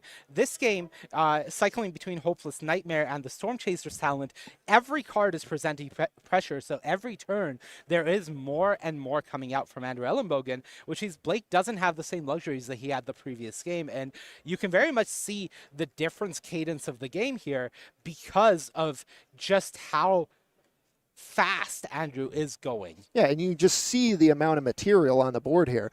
Every turn, putting an Otter on the board, taking a card off your opponent, all these things add up, and now the attack we get to see, Blake has to consider blocks. All right, so blocks coming across, 2 blockers on the Spiteful Hex Mage, but a decent chunk of damage coming on through, and Blake Burns falls to just 4 life, and that is all she wrote as we are going to a 3rd game. Andrew Ellenbogen evening things up, and 16 minutes left on the clock, so the time is looming. It may have felt like that was a quick game, but that is due to how much we have sped things up to get through this backup match here and get us to the 3rd round of Spotlight Foundations here in Atlanta. Yeah, and Blake was hoping for another Sunfall there so we could speed up the match one more time, but it wasn't on the top. Yeah, unfortunately, no Sunfall to be found, and that means that players are shuffling up for Game 3. So as we have a little bit of sped up time here for shuffling up for Game 3, taking a look at Andrew's sideboard, of course, those 2 copies of No More Lies that I mentioned. There's also a copy of Cutdown, an additional copy of the Cadaver Lab, 1 more Kaido, 1 Lauren of the Third Path, 1 Temporary Lockdown, 3 Pest Control, 3 Destroy Evil, and 2 copy of the Witch's Vanity. Anything else you're interested in as we get into the final game of this match? I think I'd want the Kaido, maybe the Lauren, because there's a ton of enchantments on the other side, at least, and the No More Lies. All right. Well, Blake Burns kicking things off with a Rest in Peace. So it did come in Optimistic Scavenger for Andrew Ellenbogen meets a Laydown Arms, and the Storm Chaser's Talent was the follow-up. So things blazing on through now as we see Fear of Isolation picking up and replaying Storm Chaser's Talent. And Blake Burns does have an ossification to deal with the Fear of Isolation as well as another Carrot Cake. Yeah, and that Rest in Peace is in the deck as we predicted, nuking the entire graveyard and keeping anything from going in there in the future. And interestingly, Andrew not attacking with the Otters, really saying that I don't have any sort of follow-up here, but also passing with mana means that it has to be in Blake's mind that there is something like a potential No More Lies available here from Andrew. As the following turn, he's able to go Fear of Isolation, pick up the Talent, recast it, getting those prowess triggers, and getting on through, and now still able to leave up 2 mana. Yeah, and he's got an army of Otters here assembling. So if he can find some of that instant speed interaction to get those pumps, he can get pretty good attacks, but otherwise, we'll see how Andrew progresses. Blink and you'll miss it, as Overlord of the Mistmores was met with a No More Lies, and going back Andrew's way, we do see the Restless Anchorage getting fired up from the land zone. So the 2 flying attackers did get in, but the Otters did not, and another ossification being fired off here, as I believe that was met with a This Town Ain't Big Enough from Andrew, picking up both the Storm Chaser's Talent and the Fear of Isolation, and things going back Andrew's way. Well and truly circusing now as we are blazing through this match. Storm Chaser's Talent coming down, the Otters with counters on and prowess getting on through, and Blake just trying to survive. Sunfall coming down, and that resolves. So faster we go as this match is well and truly in the end game now. I can't do play-by-play at this speed, Nick. So. I don't believe we have a faster setting, so I think we've maxed it out. All right. So any more Sunfalls, we'll have to just stick with this pace. But as you can see, Blake here rebuilding. He's got a giant Incubate token, and he's got the fish. So here it comes. Yeah, but this Flying Anchorage is getting closer and closer here. 3 damage coming on across. The map token it created was cracked. That found a land, so not getting any bigger. But there is a second copy of the Anchorage there in the land zone as well. So with Blake at 6 life, that is 5 flying damage being presented, and no flying blockers of the sort available at the moment for Blake. So Andrew is getting very close to lethal. Something like a Hopeless Nightmare would close out the game as well.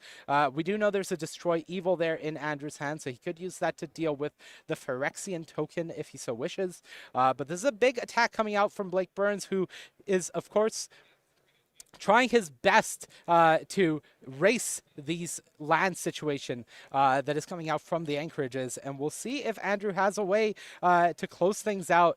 Does go for the attack. Blake says, not so fast, I have a get lost. That deals with the larger anchorage. Blake falls to just 4 life, and now we see another map token getting sacrificed. Yeah, and we see how powerful these anchorages are in this matchup when a lot of Blake's removal is sorcery speed. He was fortunate to have the get lost there, but as you can see, another anchorage is going to provide a clock that if Blake doesn't have an answer for, he's going to be in trouble. All right, so Blake does a nice play there, makes a token, draws a card, gets in for 6, and then lays down arms on his own creature in order to gain 3 life, go back up to 6, and present a lethal barrage of fish while still being able to preserve his life total, excuse me. Yeah, and now Andrew in a spot seeing he has to find a way to defend against all these fish. You might have to pump the brakes on the anchorage here and just deploy a bunch of creatures to try to set up future attack.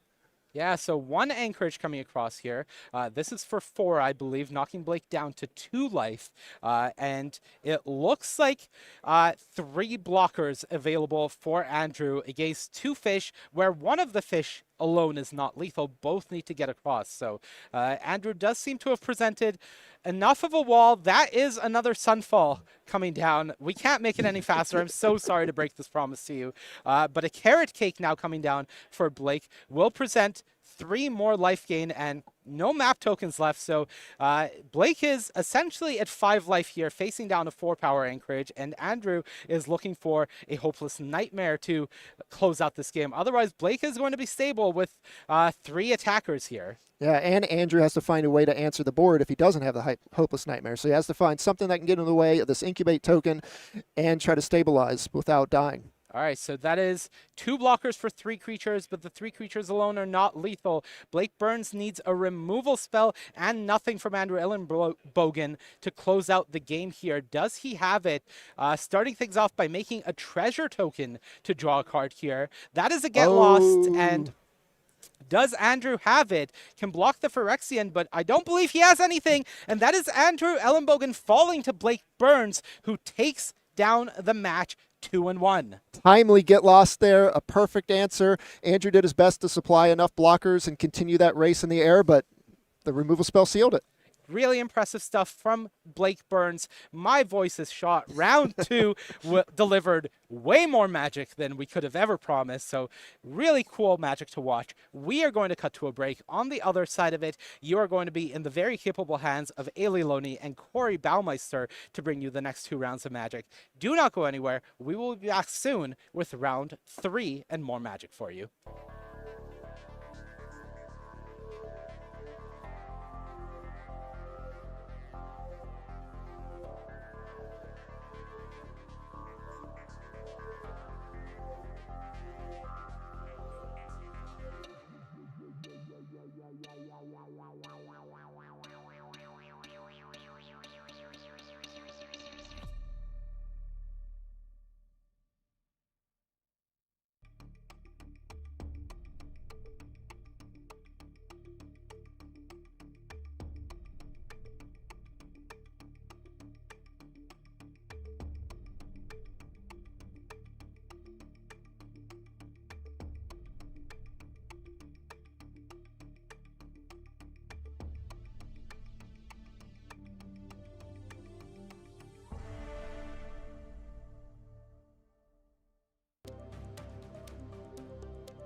What's cracking, everybody? Hello, and welcome back to coverage of Spotlight Foundations here in Atlanta, Georgia. I'm Ailey Loney alongside Corey Baumeister, and we are very excited to get in the booth because, man, Monty and Nick, they just take forever, don't they? You know, they really just wanted all the camera time, and we wanted to call some magic. It was a really rude, if you ask me. I was here way too early for this. I need more coffee. But you know what? The people who need the most coffee in this room probably are our competitors. And our feature match for this round is ready to get going. So let's jump in. Let's check out who we're seeing in action and what decks they are playing. Yeah, this is gonna be a really good one. We got Jerry T here that is down below here on a really spicy list here. This Dimir Enchantments list. It's kind of like the Esper Pixie list we've seen before, but a lot of different takes. There is some Valley Flood Callers in there, so kind of trying to combo off with that. Up against kind of the out of the format, we got JT on Gruul Aggro.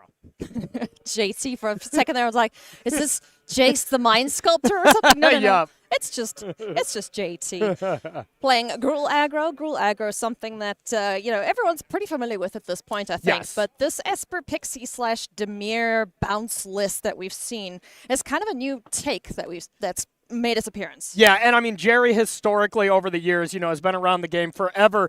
Doesn't really just, pick up a stock list and bring it to town. He definitely likes innovating, having that unknown factor, especially in a closed deck list tournament like it is for day one. And also just couple things, an amazing player and an amazing guy as well. Oh yeah, super nice guy. We're starting things off here with a Hopeless Nightmare into a Nowhere to Run, getting rid of that Paw Patch Recruit. So Emberheart Challenger gonna try and pick up the pieces here and ding Jerry down for another 2 hit points. And here is a little bit of the cost here when you play Nowhere to Run here at Sorcery Speed to deal with that. But you're trying to play around Snakeskin Veil, something like that, we don't necessarily, Jerry doesn't necessarily know if they're in the list here. We, of course, have the information that they're not. But that is the information you gain off a closed deck list tournament like this. And the big response to this is Emberheart Challenger gets to untap, which is a huge deal. Yeah, that's awesome. Now, if we are able to target it with something here for Jay, they could get something pretty useful off the top of the library, but it is just going to be Paw Patch Recruit ×2. The bunnies are multiplying. Yep, and Jay did have the ability to attack with the Challenger here. Of course, we know there's a 2-3. Jay might not have a thing, but this is the kind of thing where you want to bluff most of the time. If you have a Monstrous Rage, Jerry probably can't block. Yeah. So that could have been free, but the corner case scenario that Jerry T called his bluff would have blocked, and it could have been a nightmare. It's kind of the hashtag against the Gruul Aggro deck, right? It's hashtag never block. There you go. I love Paw Patch Recruit. I think this little guy is so sweet because there's so much spot removal in this format. Yes. It's you could just assemble a board that is just massive and can overrun your opponents. All these little guys have trample too, so. Yeah. No, and it low-key is kind of the Snakeskin Veil replacement because it already kind of protects like Snakeskin Veil does. Like, if you go to cut down this Challenger, you just put that 2 power and displaced it to other creatures. Yeah. So it's basically like saving the creature. Yeah, you solve one problem, but create a couple more as we see Screaming Nemesis hit the board now for Jay. Jay's sitting in a pretty good position here, but, there's a bunch of permanents on both players' boards, so really gumming up the battlefield at this point. So here's an interesting spot. Screaming Nemesis is coming in. Now, if Jerry has a removal spell, something he can do is double block with Fear of Isolation and an Otter. That kind of forces Jay to blink first, as we like to say. Yeah. And then if Jay goes for something like a Monstrous Rage, Jerry can then cast a removal spell like we saw him return to his hand. Yeah. But looks like Jerry does not want to put Jay into that situation. We could also see this town ain't big enough. It's just not big enough. I do like saying that. Me part. too. It's quite fun. I know. I can't say it in not in a Western accent. Yeah, so it's impossible. It's impossible. You have to. By law, you are obliged to say it as a Western. I think you're right. Yep. Cool. Turn passes back now to Jerry Thompson. So both players getting their boards assembled, executing their game plan, and the turn's just going to pass back. So Jerry holding a pretty big grip of cards there, and let's see where Jay goes to this turn. So 4 mana Ooh, here is Manifold Mouse. Manifold Mouse to be able to really start getting some heavy damage in here, being able to get that challenger going, to be able to draw some extra cards. It's going to be a very tough thing for Jerry to deal with unless he starts killing these creatures. I think before he goes to combat, Jerry's thinking about getting rid of this Manifold Mouse because, like, truth be told, this mouse is the biggest problem out of all the mice in the team. Yeah. If it has friends, okay. If it's got friends. By itself, sure, it's not great. But, you know, between the two, I kind of really do want to kill that Manifold Mouse. And that's the bummer, though, is, like, if you do kill that, those 2 counters are going to different creatures. Yeah. Like, that Paw Patch Recruit is going to be doing some serious work here for the rest of this game. Yep.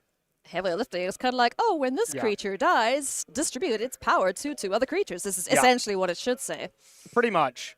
Ooh. And now we are going to see, you know, there is kind of one card in Jerry's main deck that we're really going to be looking out for, and it's a one of Gix Command. Yep. Like, that is really the one thing I'm looking at as a way for Jerry to kind of stabilize the battlefield without going wide and trying to finish the game, which is far from able to be happening right now. Yeah.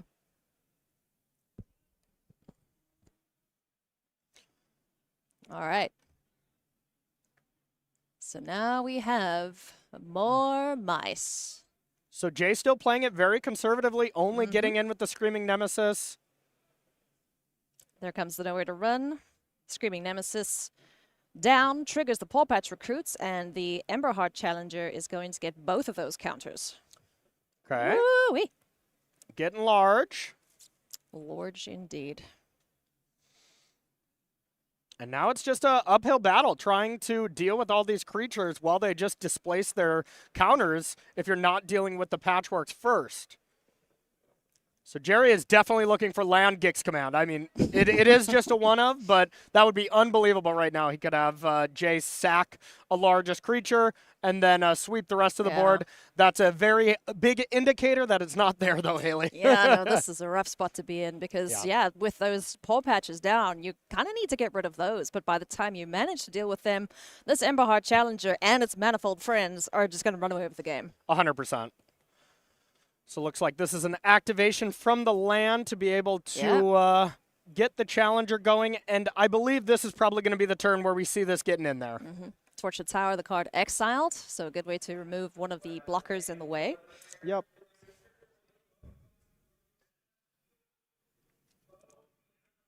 And Jerry with only 2 cards here. They got to be really nice. You know, some of the better ones would be like this town ain't big enough to be able to get some value here, but even that only puts a Band-Aid over the problem. Oh, yeah. It is really the aforementioned Gix Command. It is kind of like putting a Band-Aid over a bullet wound. Yeah, it really is, yeah. You know, it may look like it fixes the problem, but we know better.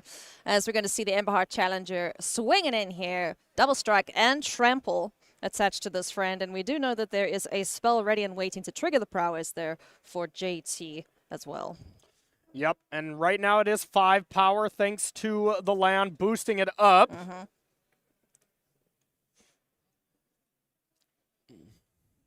Second, nowhere to run to be able to deal with something here. Trigger, trigger. And this is a very, very curious play. I think what Jerry is trying to do here is kind of bait Jay into beefing up this challenger even more. And then that last card, I'm just guessing, is this town ain't big enough? Or some kind of hard removal spell to deal with the card. But Jerry really isn't playing a lot of hard removal spells. So that's the only thing that would make sense to me with a play like this. So I think if Jay, you know, gets wind of that, he'll do exactly what he did. Disperse these counters a little bit. Yeah, spread them out. Make sure not to put all your eggs in one basket or all your mice into one trap, I guess. He is playing one copy of Bloodout, which is an interesting inclusion, but it doesn't unfortunately affect the highest power creature. It's the highest mana value. Exactly. All right. Thanks, Jerry, for helping me out there. This town ain't big enough for both of us. I just couldn't put the rest of the title on the card, you see. It's too many words. Honestly, that might be right. So that makes sense, as that's really the only card where Jerry would ever want to play that before damage would resolve. Yeah. But still, you know, I mean, it's not great, because now there is only one counter being placed on the other one, but Jay has the ability to just recast this creature, or better yet, more mice. Oh, goodness me. Manifold mice aplenty. We're going to get another token on the board here, and they're just having the best time. Bloomburrow is such a sweet set. It really was. It really was an amazing set. But right now, Jerry's only channeling his brother's war card for King's Command, as that would be the only card that looks to immediately stabilize him. Now, we do know that there's a second copy of Nowhere to Run in hand, so that is face-up information for Yep. Jay to be aware of. These other creatures are on blocking duty, and we don't even see the activation of Storm Chaser's talents, because there's nothing, I suppose there is this tiny big enough in the bin. Yeah. So we could see some combination of that next turn, but let's try and survive this next attack first. Yeah, if we see land 6 come in, I can imagine that is a very popular play that we're going to see. Yeah. That combination, by the way, everyone, we are going to be seeing a lot of across the weekend. The Storm Chaser's talent, this town ain't big enough, whether it's the Otters deck, the Simic Terrors deck, you know, these new special Esper or Dimir Pixie-style decks. Yeah. It's an extremely good combination, and we're going to see a lot of it. Yep. I like to call it the bounce house. Boing, boing, boing. I like it. I like it. Yep. And it's very rare that we'll ever see the last, what do you call it, chapter unlocked Yeah. of the talent. Almost never, unless the person playing it is extremely flooded. That's usually the only one that you see. You'll see it in Otters a little bit more, you know, because they do generate so much mana. But as it stands here, Jay just animated a 3/3 mouse. Yeah, sure is. It's an everything. Exactly. So it is a very, very strong mouse here when it comes to getting double strike and trample. Soulstone Sanctuary is probably the most played card from recent sets. It's incredible. Aside from the Storm Glass Siren or Spyglass Siren. Yeah, probably. But yeah, I mean, this land's really incredible. Yeah, it's just so great and everything. Mm-hmm. Thanks, Foundations. You're the real MVP. The first time I activated this, attacked, and then the turn passed, and I'm like, oh, this must be a bug or something. It's still a creature. But and I'm like, oh, this land is unbelievable. it's always a creature. I think everyone has made that mistake right when they first start playing with that land.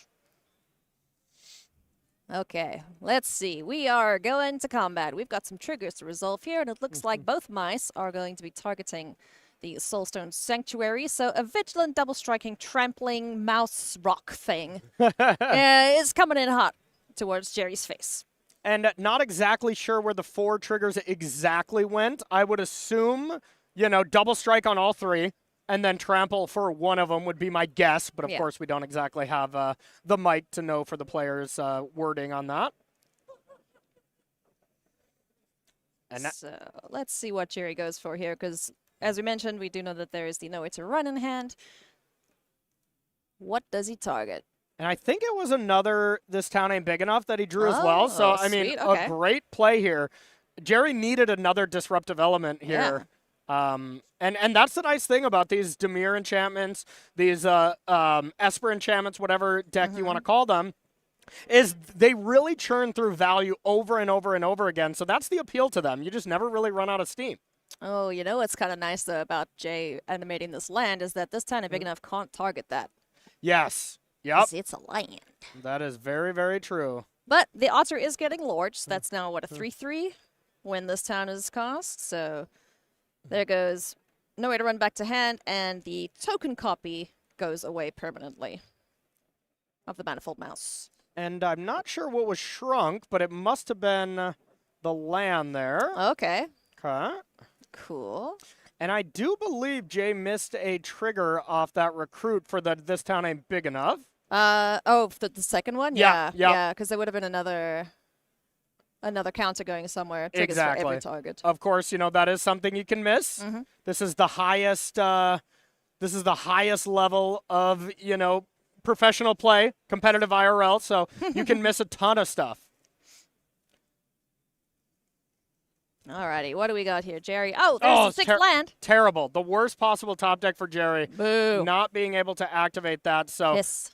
Yeah, if he drew an untapped land, being able to activate the talent, get back This Town Ain't Big Enough, then has Nowhere to Run and this town available. But as it stands now, Nowhere to Run is face up from Jay, so knows exactly what to play around, and Jerry does not have a ton of life to work with. No. Emberheart Challenger is going to get targeted by the Rockface Village, so now it has haste. It's going to exile another Rockface Village off the top of the library, and that's land for turn as well here for Jay.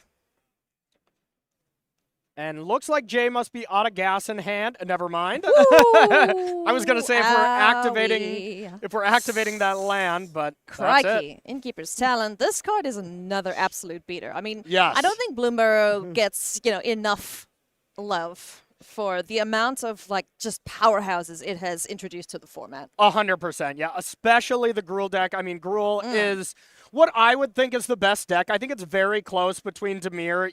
These Dimir enchantments, these Esper enchantments are kind of the new hotness. So I need to see them win tournaments before I call them, one of the best decks. But as it stands, Gruul, week after week, just ends up still being amazing. For sure. Sideboard time now for both players. So Jay picking up the win there, able to apply enough pressure that Jerry just couldn't keep the power at bay here. So what do we go to for sideboarding here for Jerry's side of things? So for Jerry's, we're definitely going to bring in that other Gix command. That card is unbelievable. We're seeing basically every Dimir deck play 2 copies of that. You can play the Malicious Eclipse as well to be able to break serve a little bit, to be able to shrink Jay's battlefield whenever they try to go a little too wide. Outside of that, nothing looks amazing. I would probably bring in the Shieldred as well. You can bring in the Blotouts, but I think there's just too many converted mana cost 2 cards where, I probably wouldn't bring in those. I like those a lot more against Dimir when you can have them sacrifice a Kaido and Enduring Curiosity, something like that. So I think I would just lean on those 3 cards for sure. Fear of Imposters, I'm not exactly sure when Jerry wants to bring those in. I would assume against Sunfall decks, so I wouldn't really be bringing in those. And then as far as Jay's list go, I would want to be... it's tough because Jerry's list is definitely not what you're exactly preparing for. This is a very new thing, and Jay doesn't know exactly what's in Jerry's list, so I think sideboarding from Jay's side is going to be a lot harder. Yeah, for sure. You can kind of guess, a best estimation of what to expect based on just, the best cards in the color pair. Yeah. But, for the most part, the thing I like about the aggressive decks is you want to be doing your thing. Yes. And if you do your thing quick, you're going to win. And that's the thing I would look at too, Ailey, is look at what cards from Jay that they would want to side out. And I'm not seeing anything that jumps off the page. Maybe I want to take out Torch. Maybe I want to take out Burst Lightning because it's going to be a lot more controlling postboard from Jerry. So bringing in maybe some questing druids to go a little bit longer. The Sentinel of the Nameless City is decent. We saw how good that Pop Patch recruit was. Maybe you bring that in if you don't expect a lot of sweepers. That's about all I would aim for from Jay's side. Yeah, there is also a consideration for Paw Patch formation. Yeah. We kind of just assume it's the go-to kill a flyer card, but it can also deal with the enchantments. So, the nowhere to runs that were keeping him at bay for a little bit, that could be annoying enough to bring those in, but... you know. Whenever you're doing that, where you're like, I'm going to take out this enchantment that gained you value, that's never the fight that you want to be doing. But, if you're really afraid of those enchantments, people definitely do that, even though maybe it's not always correct. But, yeah, we definitely see the Paw Patch formations to deal with, something we saw at the World Championship a lot, these demon decks, which basically just fell off the face of the earth in recent tournaments. Kicked off by a rabbit. They do kick pretty hard, though, I will say. Yeah, they kick hard, and Enduring Curiosity and Kaito laid the final punch as well. They sure did. Alrighty, so both players are going to draw their 7, see if they like what they have in hand. I only see what... Well, no, that didn't look very good from Jerry. Do we have more than 2 lands there? I think I saw 3 lands, but some of them look colorless. Definitely 2 Hopeless Nightmare. Saw those. And that card is great, but, some of the hot, spicy tech, y'all, that we're going to be seeing throughout the weekend is a lot of people are bringing in the Obstinate Balos, the Wilt Liege, I want to say is the other card. Basically, the big 4/4 creatures that when you discard them, they go right into play. Yeah. I saw a lot of rumbles on social media where people were like, I need to borrow this. I need to borrow this. Nathan Stoyer being one of them. He was like, I need these cards. This is not a joke, I repeat. And, when this is a closed deckless tournament, you just have to guess. When it's an open deckless tournament like we will be playing tomorrow, at least they can see it in the sideboard and just side out their cards. But What was the mythic from a few sets? Nelhide Ferox? Was that the one? Yeah, yeah. Yep, yep. Oh, God, it was so funny. I remember the first time one of my opponents got by that. They just kind of hovered over it a bit, hovered over it some more, and then conceded. Yep, yep, yep. You're like, this isn't fair. Oh, boy. Looks like both players took a mulligan to 6 here. See if they like this one a little bit better. I think Jay is happy with their hand. Ooh. Okay, Jerry put in that one back 2, so going to go down here to 5. Not great. Didn't get a perfect look at it, so we don't know how close it was. But Jerry's definitely a player that will aggressively mulligan, as you should do. You know, in Standard. Standard has so much power right now that you really got to worry about your start, especially with a deck like Dimir Enchantments here. Yeah, Standard's great at the moment, huh? It's unreal. It's absolutely awesome. I've been thoroughly enjoying testing for this event. It's been a delight.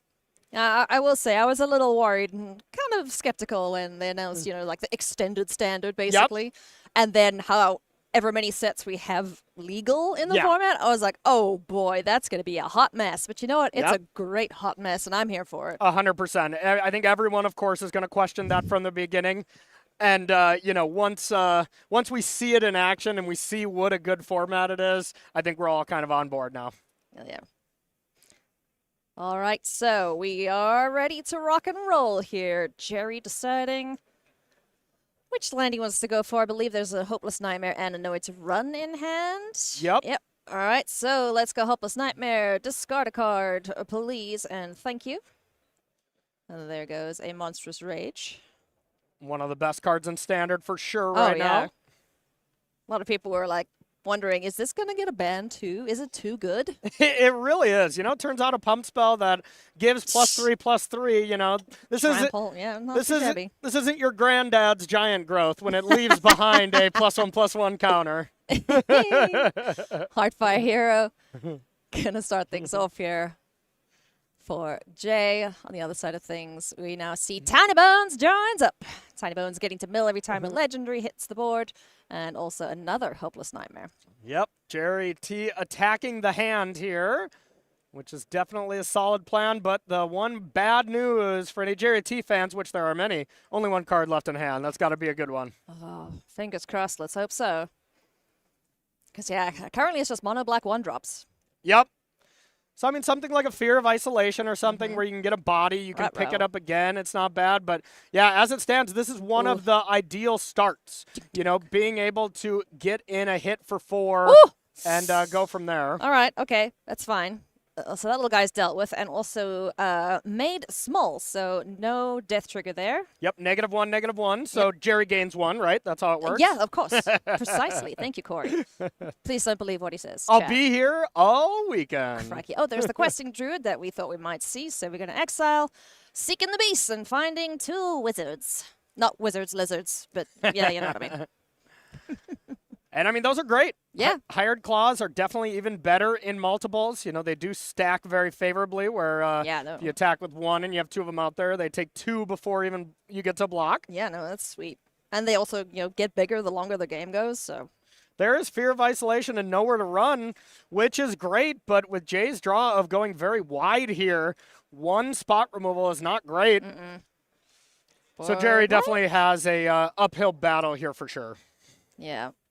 Like Gix Command you mentioned, I mean, Malicious Eclipse would still, okay, it would deal with, it would deal with the whole board at this point. So if we can find a Malicious Eclipse, perhaps that would be ideal here for Jerry, who's in a bit of a pickle. If Jerry brings it in, you know, that is the type of card that when I'm playing this style of deck, I personally like to bring those type of cards in on the draw because I know my opponent's draw is going to be aggressive. When I'm on the play, I want to try to be the proactive player. Sure. But when you have 5 cards, it's hard to be proactive, and we'll see exactly how Jerry sideboarded. Yeah. Looks like we are sacrificing the Hopeless Nightmare to take a look through the top of the library and try and shore up the draw here for Jerry. Does he find something good? A bit of a shrug there, going like, okay, that'll do. Let's see what you found. Or it could have been like another 5-drop, and Jerry's like, oh, my luck. You know, I could see either or here from Jerry T. Yep. Okay, well, here comes the burb. So Fear of Isolation is going to return Hopeless Nightmare, which will immediately be recast and cause the discard for Jay. Another mouse in the bin. There's some good stuff going into the graveyard here for Jay. Absolutely. And Jerry did bottom a Fear of Isolation, deeming it not good enough, but then drew it. So that was kind of his shrug. Please, I don't like being alone, is basically what this creature is telling us. Exactly. So now as it stands, Jay already just has a good attack here. Here is 2 pings, putting ding. Jerry down to 10, and whatever Jay blocks, he can just boost up that so it Yep. trades, or it can just pay 4, put 2 counters on each, and ends up being really, really tough here for Jerry. Yeah. So these creatures just getting wider as this game is going on, and Manifold Mouse wasn't getting in on the action, so not too worried about that trigger this time around.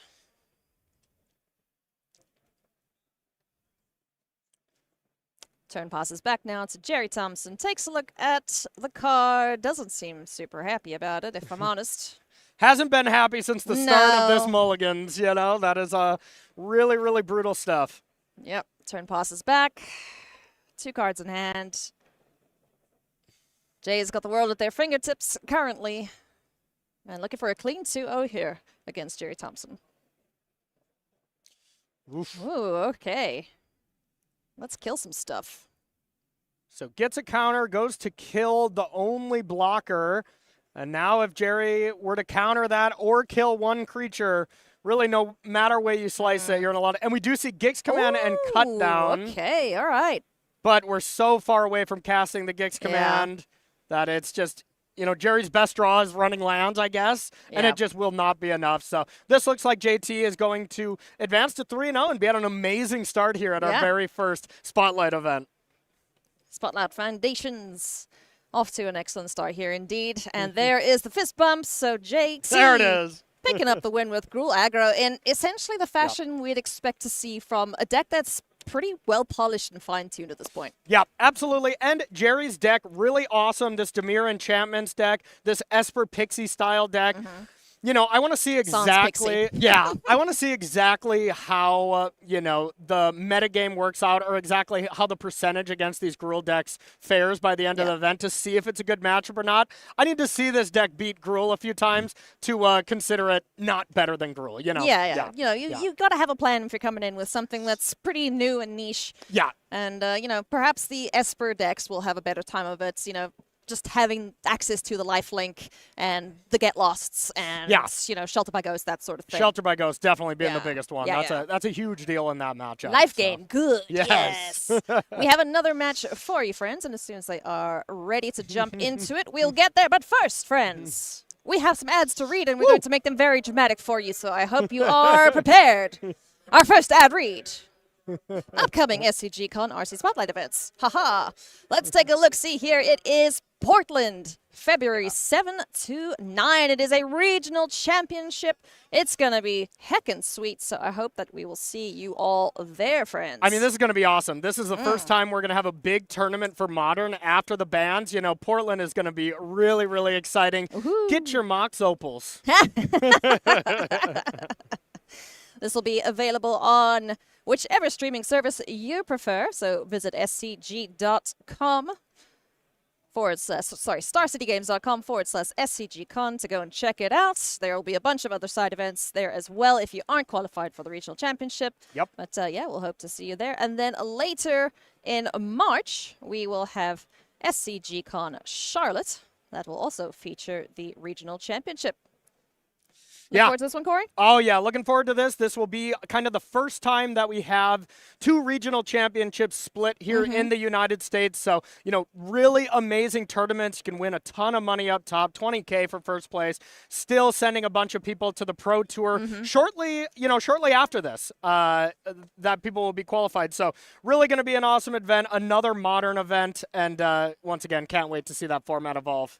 And then in May, we are headed to Minneapolis. SCGCon Minneapolis will be May 2nd to 4th. another regional championship, Corey. Yeah, Goodness me. absolutely. There's going to be a ton of SCG events, so make sure to go to your local LGS and start getting qualified for these events because they're going to be a lot of fun.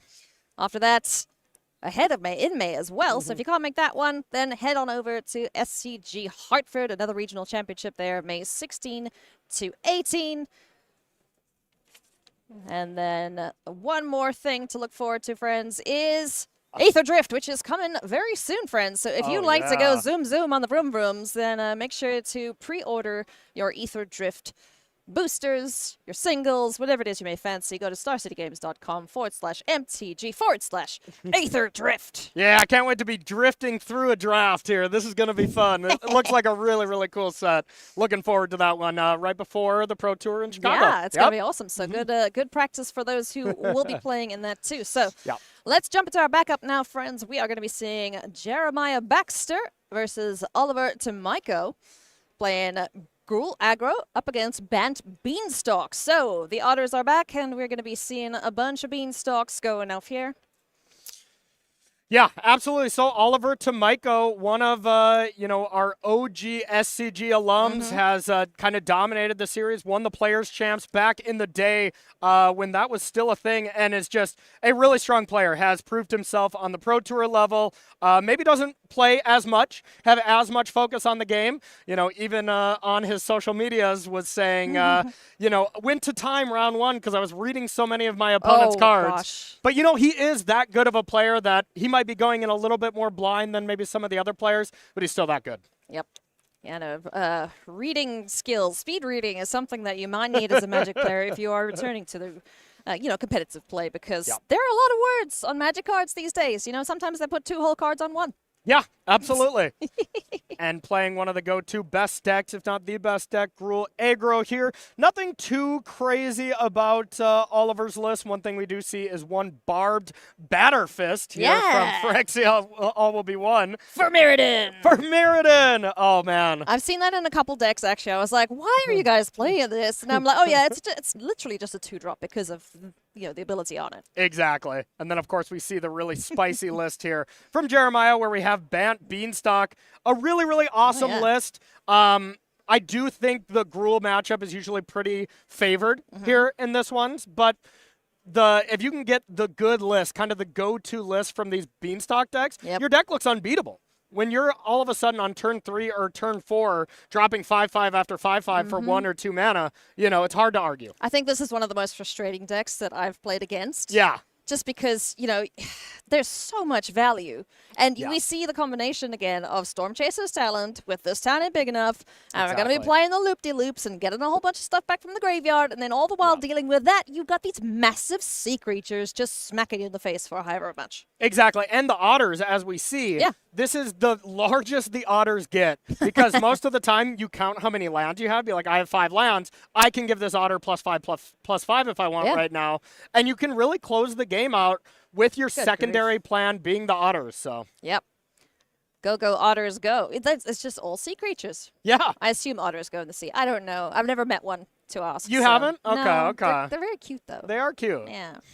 Anyway, going back here to Oliver Tamaiko, who's not looking so hot on the Gruul side of things. We do have an Innkeeper's Talent down on the board, but nothing to give counters to at this point. A good thing, though, is Jeremiah's tapped out. Yeah, and Oliver did have the kind of best draw by having a 1-drop, but this is how important the play was, as Jeremiah was able to play the otter and then fight it before it could get that counter with the Innkeeper's Talent and then do some extra damage. So the die roll, very important in the pre-board game especially here. Emberheart Challenger hits the board. I doubt we'll see an attack, though, as Monstrous Rage is revealed off the top. I mean, if there's nothing else to do, you might as well play it. Yeah. So that is a 3/3. The Rage would give it prowess to 4. Toughness would still only be to 5. So it still would trade. Yeah. So Oliver has to ask himself, is that okay to trade with a 5/5? And I think he has to. Yeah. Yeah. If you're Gruul and you're sitting back waiting to block, you're not going to have a good time. So this is probably something Jeremiah is not interested in blocking, considering his life total is higher at the moment.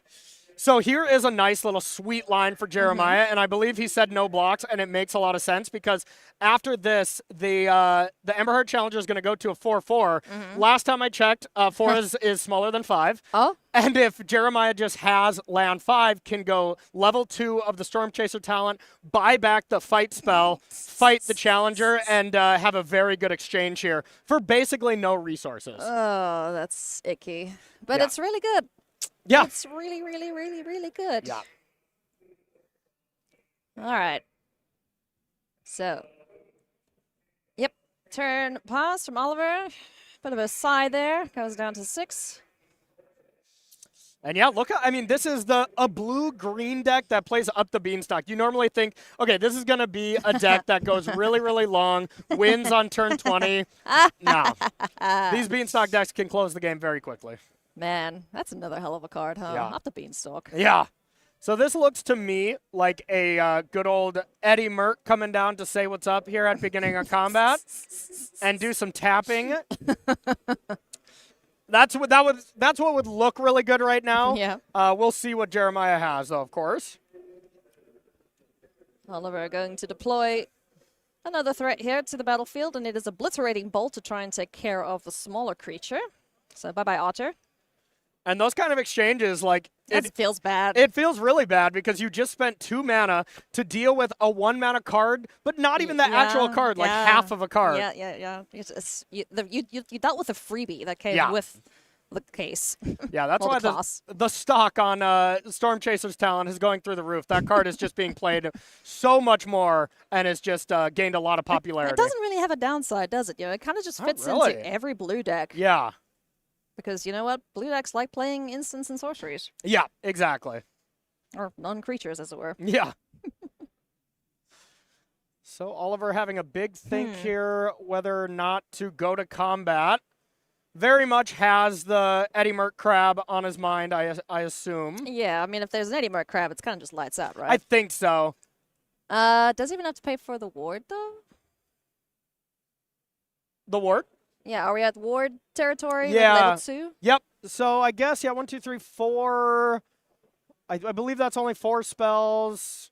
5, 6, 7. Can pay for the ward on 1. Okay. So not ideal. So maybe we'll see Oliver, or actually let Oliver attack. Huh. And then see. And then deal with the other one that's blocking? Exactly. Okay. All right, well, there goes our Emberheart Challenger. Thumbs up from Jeremiah, who will take the damage. And we'll see if Oliver has another blocker. Screaming Nemesis hits the board here post-combat.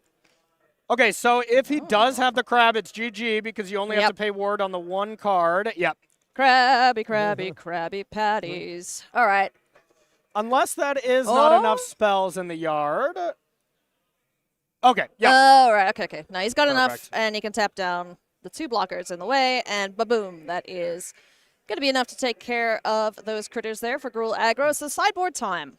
What do you do against this crabby deck here? Let's see. So I think what I would want to be doing if I am the Gruul deck is staying very true to my deck. I would want to be trying to be as all in as possible because when you're on the play, I mean, it really swings here. I think it's a very close matchup when Bant Beanstalk is on the play, but when Gruul's on the play, I think it's a heavily favored matchup for Gruul. So Oliver has like another Screaming Nemesis that I would be very interested in bringing in.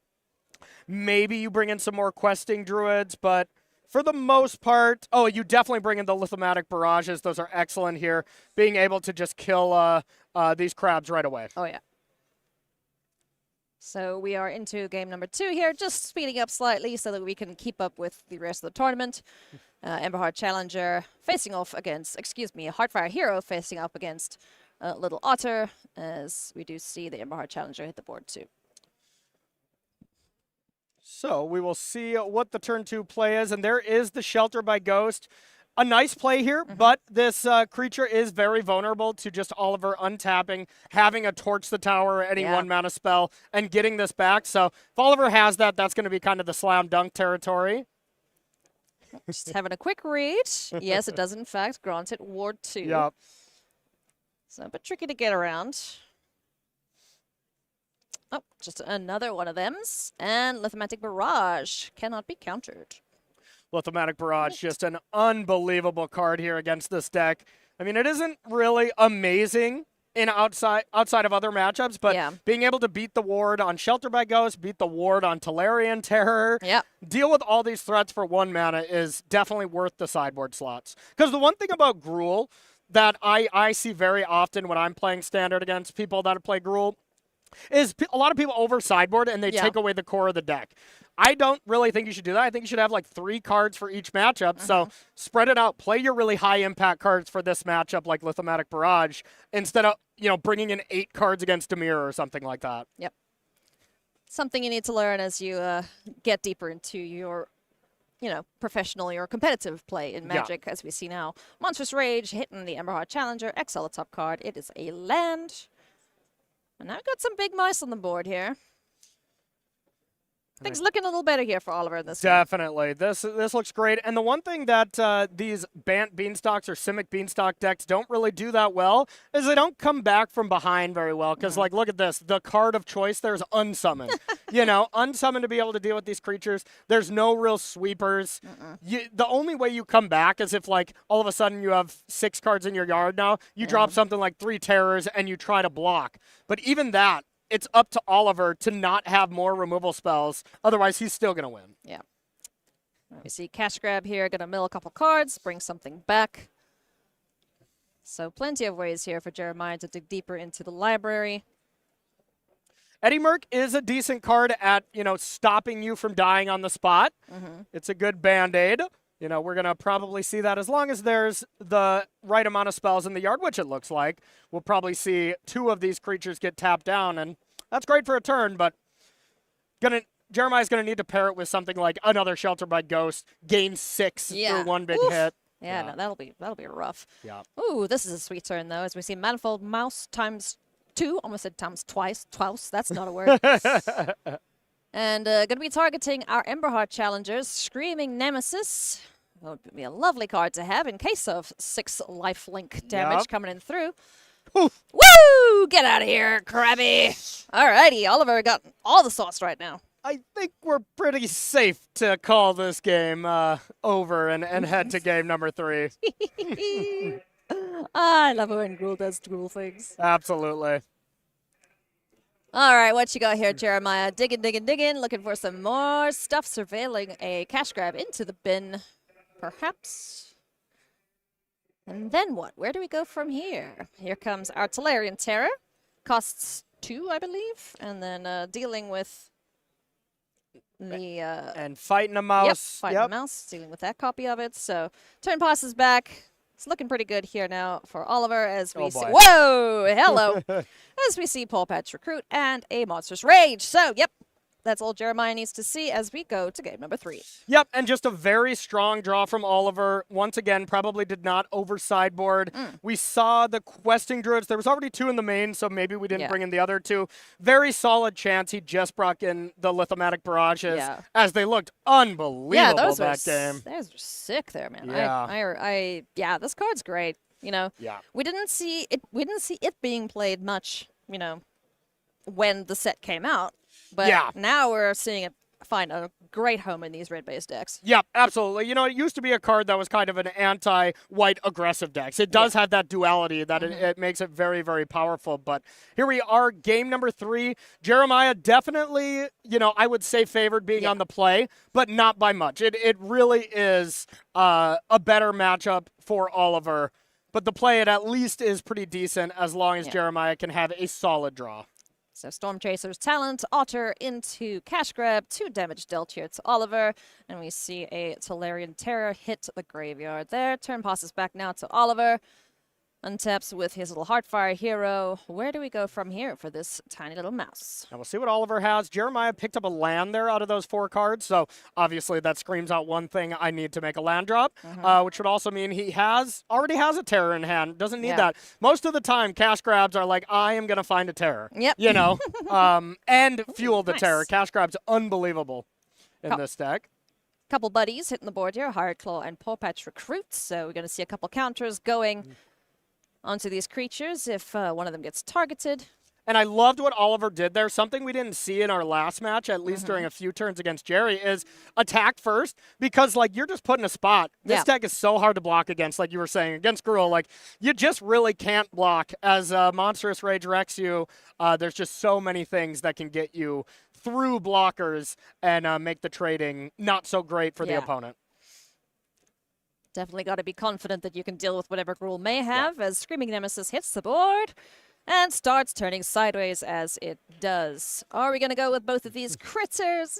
Probably not, with 2 mana open on the other side and an otter in the way. So Oliver's playing around a cash grab, essentially, where he doesn't want that 1/1 to almost assuredly grow to be a 2/2. Now, Jeremiah could grow it to a 3/3 if he had 2 unsummons or something like that, and that would have been a little bit of bad news bears for Oliver, but as it stands, just trading the otter for the very annoying Paw Patch recruit is plenty fine. Woo, this turn ain't big enough for the both of us. Gets rid of our hasty Screaming Nemesis as well as Storm Chaser's talents. So that otter that died, well, it's okay, kids. It's coming right back. It didn't go to a farm upstate.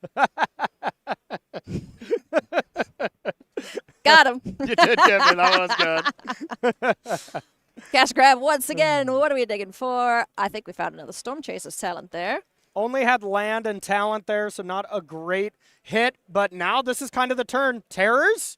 Do we got 1? Do we got 2? Or is it just 2 Storm Chaser talent, which is much worse here? Right. Okay, got the big guy. At least got 1 that is huge. Got some backup here for our little otter bud. Now it's the Lithomatic Barrage test. Does Oliver have it? If he does? Now's the best time. Yeah, I put the advantage to him. If he doesn't, I think it looks pretty good. Pew, pew! Down goes the snack. In come the threats. And we're going to see a couple dings here. And we will see our little guys trade off with each other. Down to 10 goes Jeremiah. Yeah, took a total of 6 there with that attack and just looks amazing. Seed of Hope, a card that I feel half the time is the most unplayable card in the deck, and half the time it looks great. Whenever you mill over 2 spells, you're like, all right, 1 mana gain 2. Well, but when you flip over a terror and a spell, you're like, wow, this is the best card in my deck. It's kind of like Collect a Company when it whiffs. Poo. That's not great. I was very good at rearranging the bottom 6 cards of my library with that card. Turn passes back. Now the Terror is back, and we have 2 Storm Chasers talents down on the board. Can Oliver break through? Is the question we ask now.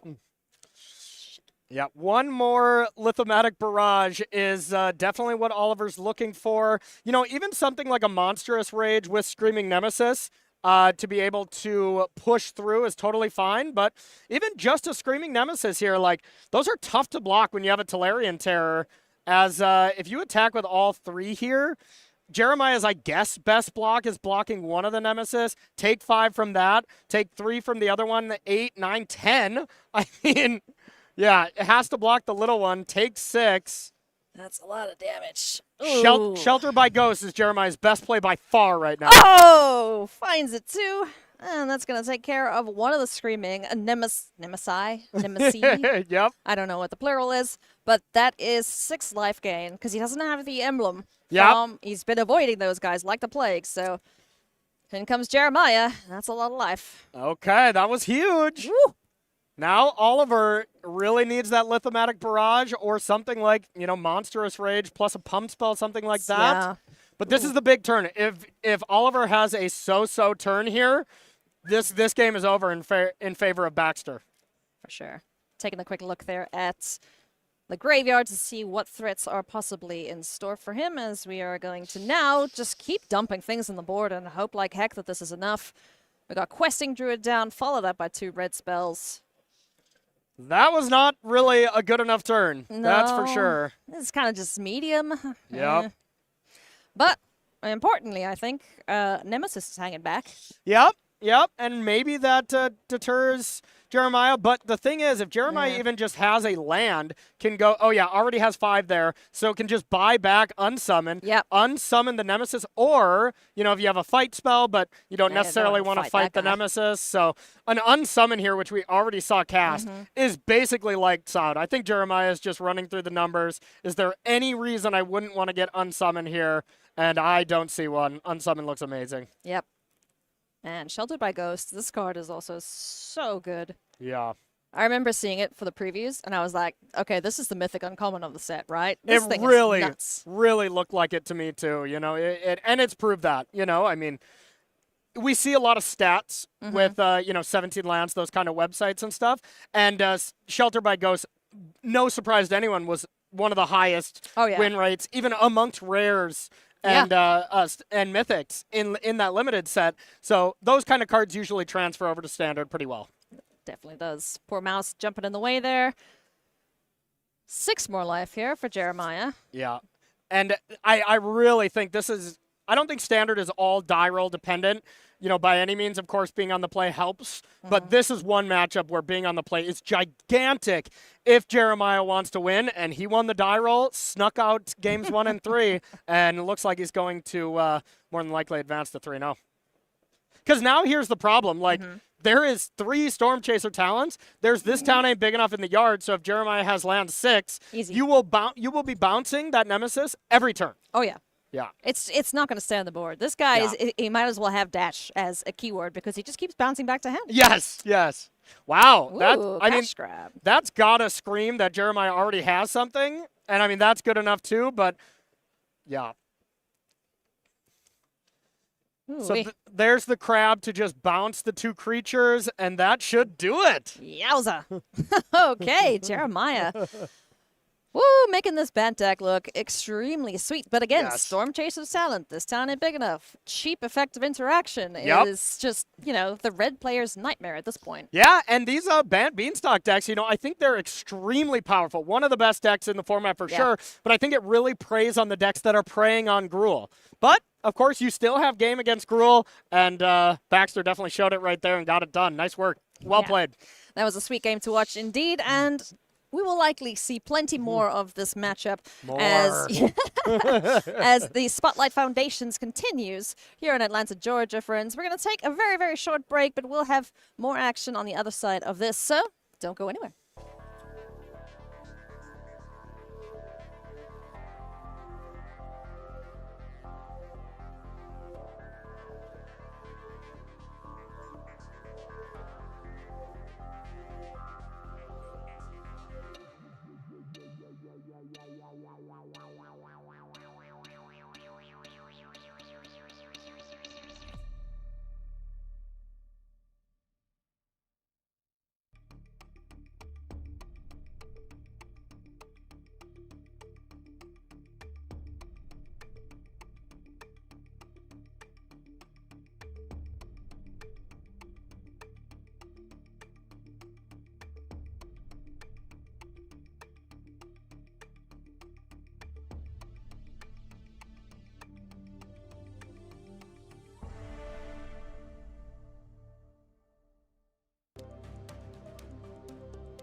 Welcome back, everybody, to coverage of SCGCon Atlanta. This is the Magic Spotlight series, the first of them being Spotlight Foundations. Foundations is, of course, a super sweet set. So and sweet. We're seeing some of the superstars from said set, that's a lot of S's in a row, on show here today. Our feature match for this round is ready. He's Corey Bailey, by the way. Hi.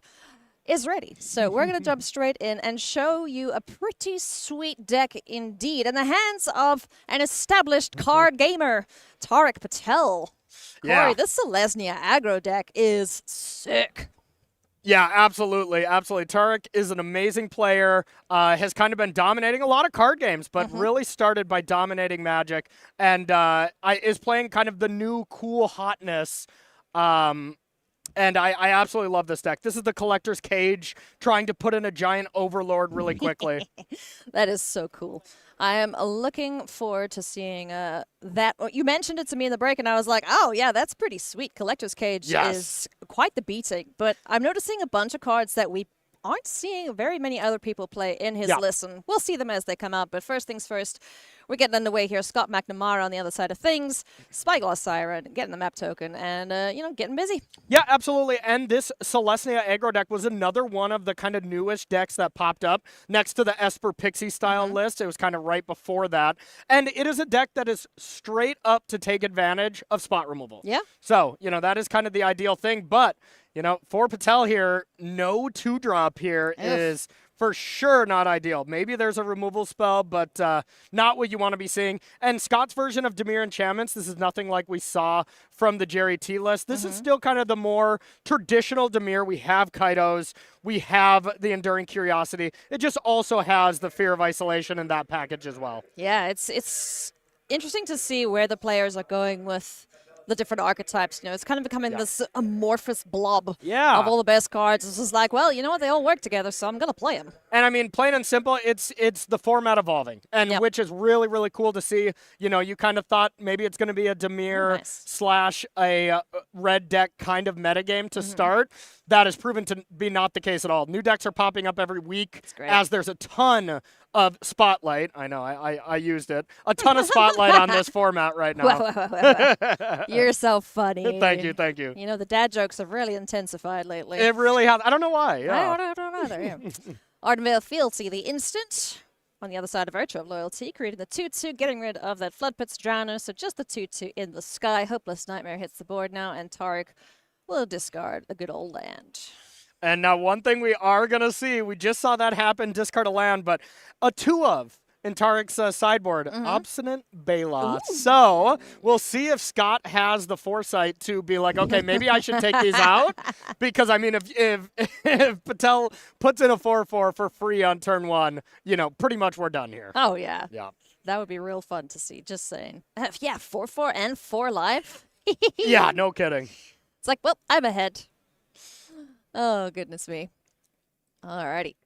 So, Tariq is playing a card I don't recognize. Is that the Sandstorm Salvager? It is. Is it? Yes. Yep, absolutely. Getting a 3/3 into play. 3/3 buddy. And one of the, special, I forgot exactly what they were called. They're but the Vault ones. Vault, yeah. To that effect, yeah.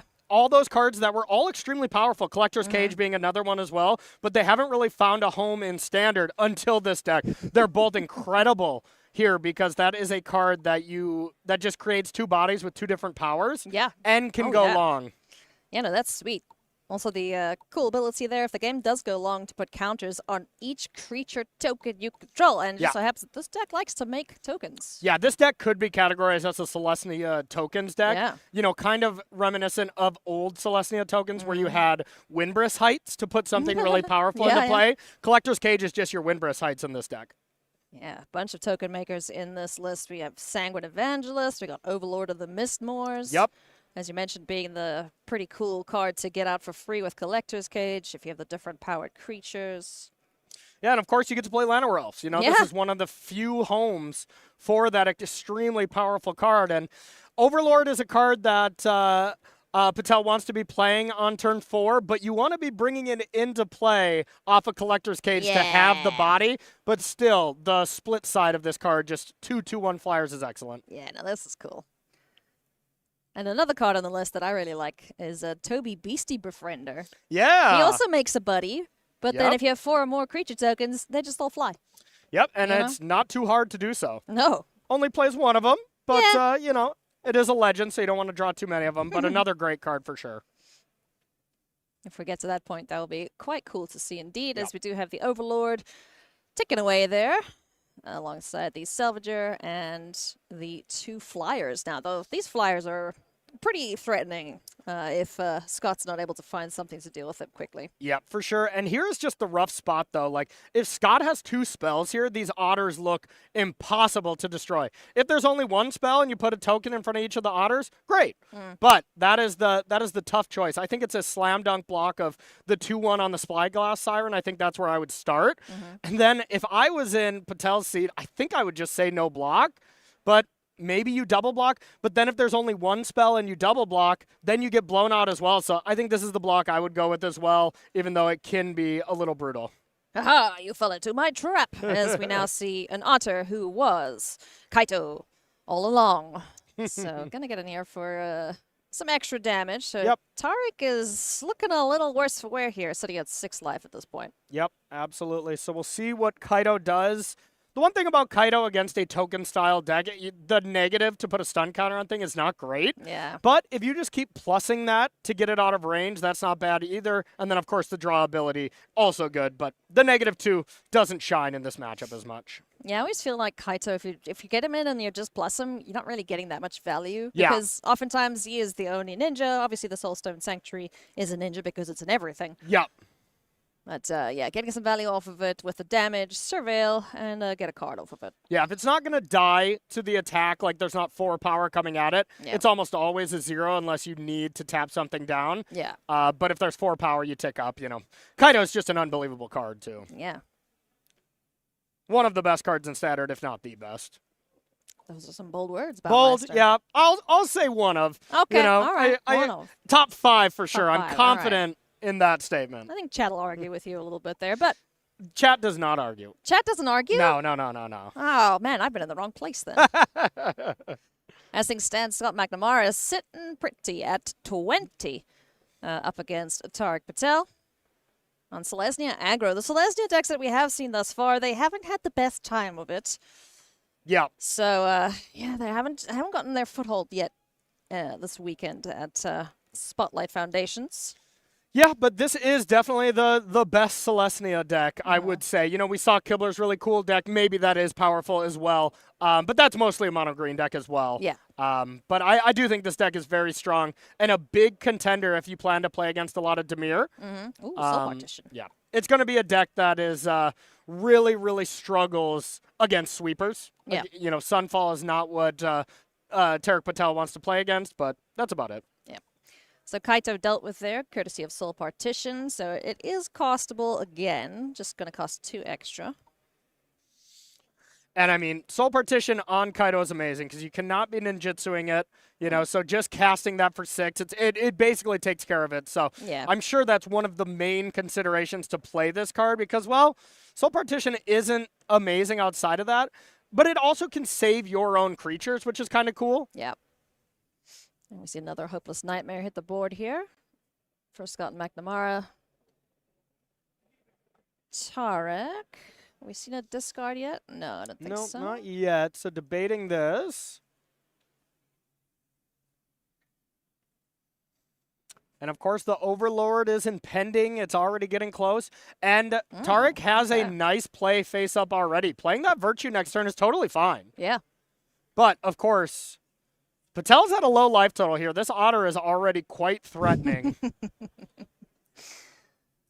And this Sandstorm Salvager, not the best blocker, sitting at just 1 power. And don't forget, the Hopeless Nightmare, well, it makes them discard a card. They also lose 2 life. Like, you can get burned out pretty quickly if you have a fear of... 2 Fear of Isolations would just be lethal right now. Yeah. Post-combat, we're going to see the Storm Chasers talent ticked up. This Yep. town ain't big enough. Back to hand here for Scott.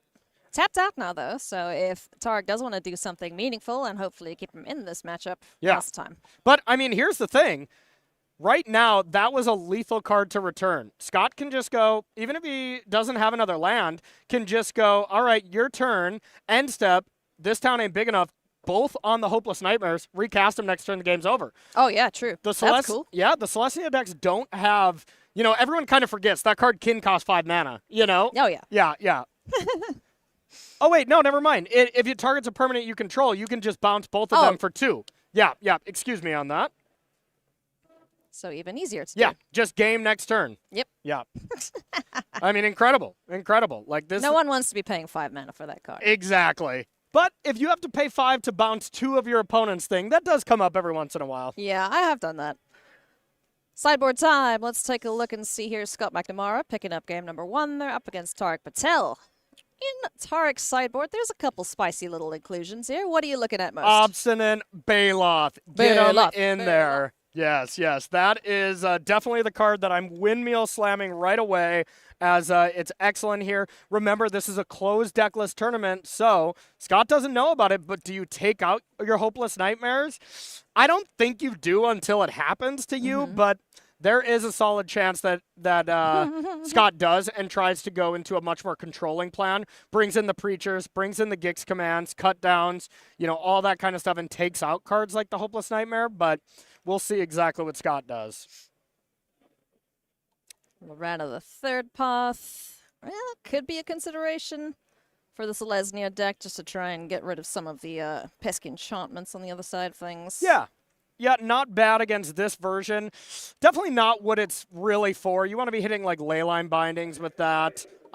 So I wouldn't be going too crazy with that. I wouldn't be changing a lot of cards from Patel. I would probably just be bringing in the Balos. And what that screams out to me is this is a good matchup, and it definitely is. Yeah. Celestia Aggro wants to play against Dimir all weekend long, as it's normally a really tough matchup. But, of course, Standard is very close. Yep. Any deck can beat any deck. I think the most polarizing thing we'll see is, like, the white base decks against the red decks. I think those are the most, lopsided matchups where they're kind of around 70-30. But everything else, very, very close. Format's looking pretty great at the moment. It's always great when there's not a solve format. Yes. The best deck. This is what you have to play or you will lose. So. 100%. We don't see anything like that right now, which is just great for Standard. Format's kind of able to course correct itself as things progress. If something gets a little too powerful, people are going to adjust and find ways to beat it, and then you have to find ways to beat the thing that beats the thing that was the big thing to beat. Yes. Yeah.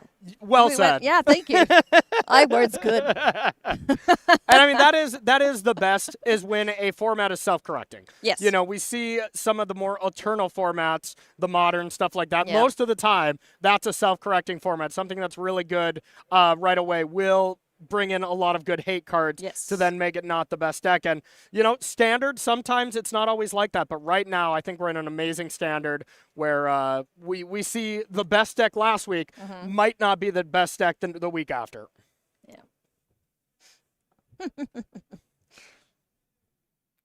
Tarek Patel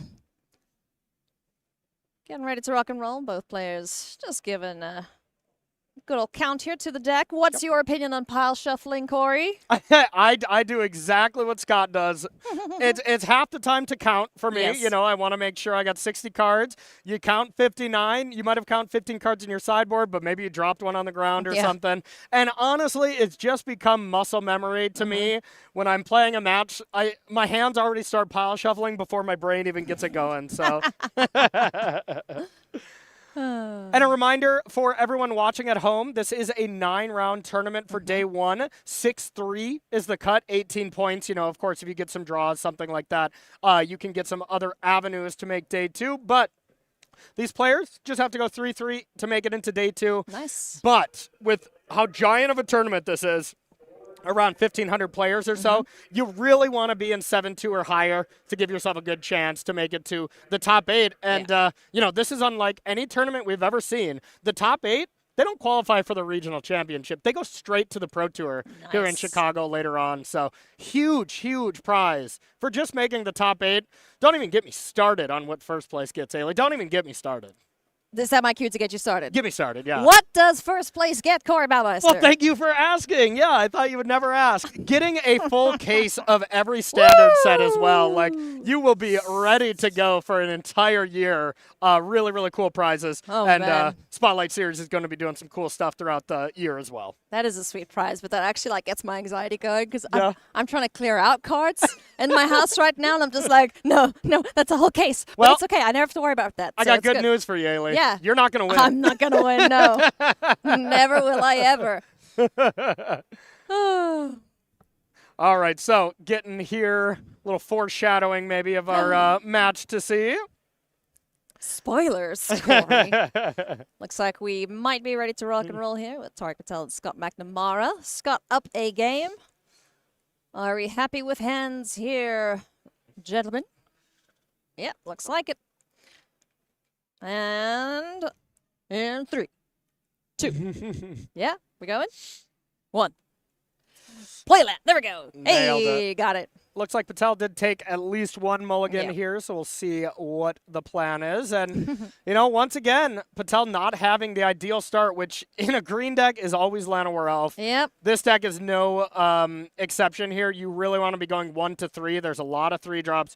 But being able to play the Sky Knight Squire early, if this card's not dealt with extremely early, it's tough to deal with from most Dimir decks. But this is the one kind of hot tech that Scott has is, well, this green deck was preying on all the Dimir decks because it was all cut downs. There were some go for the throats and stuff like that. But now that these decks are playing a lot of bounce spells as well, that's kind of the correction above the correction. So I love seeing these levels from the players at a high event like this, a high level event. Yeah, it's how well can you outdo what your opponent is doing? And Sky Knight Squire, I like it, but I'm not that high on it considering, like you mentioned, the amount of bounce spells. It's like all of that work just goes away if it gets bounced, and Yeah. we see it cut down here in this instance. But yeah, having your flying knight friend just dealt with in one mana isn't the best feeling. Yeah, exactly. When cut down trades up, whenever it deals with something above its Yeah. mana curve, that just shows why it's actually the most played card this weekend. Oh, Yep. yeah, Next okay. to basic lands, of course, but they don't count. yeah, exactly. No one plays enough basics anyway. We know this. Sky Knight Squire number 2 hits the board here for Tarek Patel. And the Otter is going to swing in and likely get a pump up here if we do see a spell. Nope, not this time. It's Preacher of the Schism. Turn 3 play here for Scott. Another excellent card. Yep, and Preacher is very much for the red decks when it comes from these Dimir decks, but it actually looks quite good against Celestia because, well, the removal is not amazing from Patel's side, so I wouldn't be shocked if he actually took out a few things. And here we go. We see Ooh, the Collector's Cage. kind of the namesake card of this deck, Collector's Cage, to put something big under there. You always want it to be an Overlord of the Mistmoors. That would be sweet. Yep, and then you need a little bit of help. You need 3 creatures, but it's not too hard to get them to different power with the fact that the cage adjusts the power itself. Yeah. Cage is a nice way to bump up your creatures, maybe save something from a cut down. Oh, another one. I don't mind if I do. Let's see what we get here now. Any creatures? Did he whiff? No, there's Llanowar Elves. Yeah, it's like a Malira. 2? Malira, but that is definitely not ideal, and I don't No. think the other one was an Overlord either. So Wait, did we not see great. 2 Maliras there off of the Collector Cage? Wouldn't be ideal. No, I would yeah. say that, but we'll 'Cause- see. What did he hide under with the first one? I didn't see. Yeah, I Yeah, wasn't I missed that positive. as well. Yeah. Chat. Who saw? I know I saw a Malira and a Llanowar Elves in the first hand as well, so that was kind of a whiff if he just got 2 little itty-bitty guys, but Yep. we'll see. And Scott usually wanting to have the more life here to be able to get some card advantage, get some pressure going, and really everything in this match has been coming up Scott. Oh, yeah. It's just looked, Okay, amazing. nice.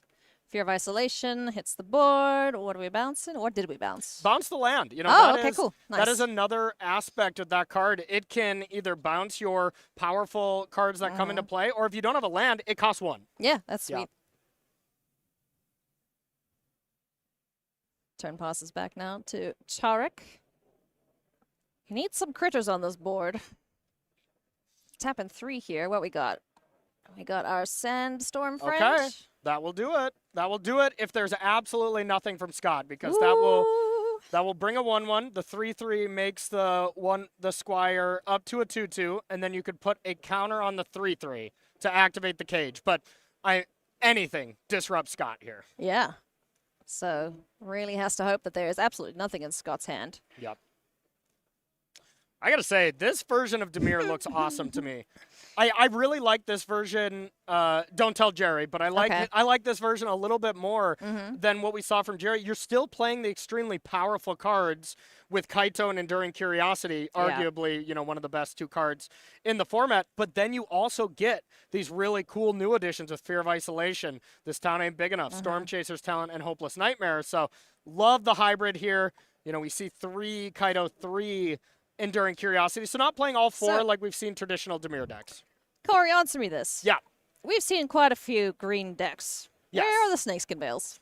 Why have they fallen out of favor? I think just because you need a critical mass of creatures here, and it just, those kind of cards, this deck is already extremely good against spot removal. Yeah. You don't really need to be better. The main thing you want to be doing is just getting a creature into play every single turn, having 3 removal spells in your deck, casting 1 of them at a timely fashion. So I don't think Snakeskin Veil is needed. I think a lot of decks are playing Paw Patch Recruit instead of Snakeskin Veil as the replacement. Yeah, but nothing's sticking, especially with this deck.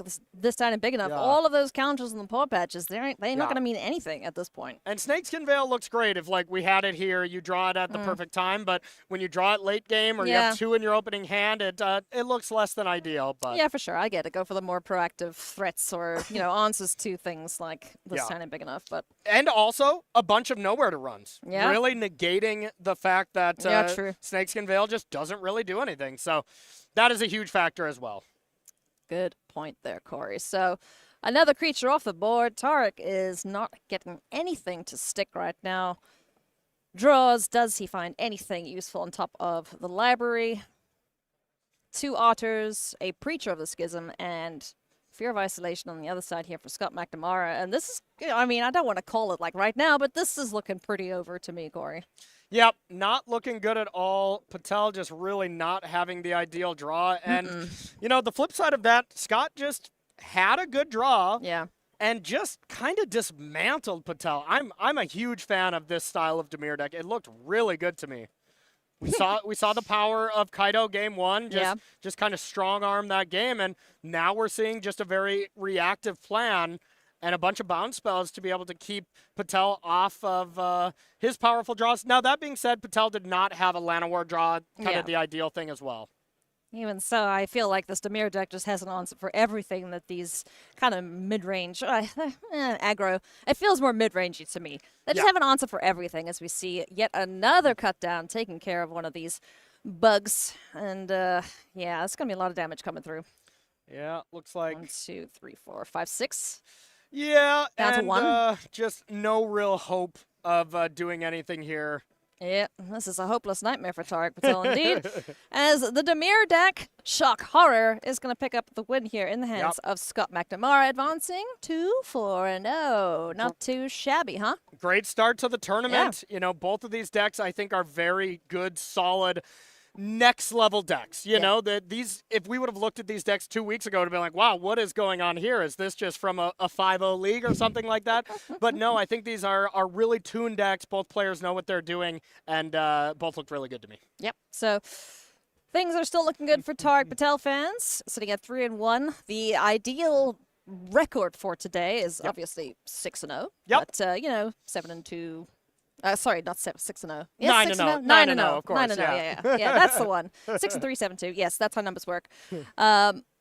So plenty of Magic still to be played, and we do have a backup match for your friends that we are going to jump into. We're either going to start at the second game or jump into the first one. So whichever. Let's go check it out. You got a bit of a glimpse of it earlier. I believe we're going to see a Nile up against Dexter Stinson. So Perfect. Nile Glover.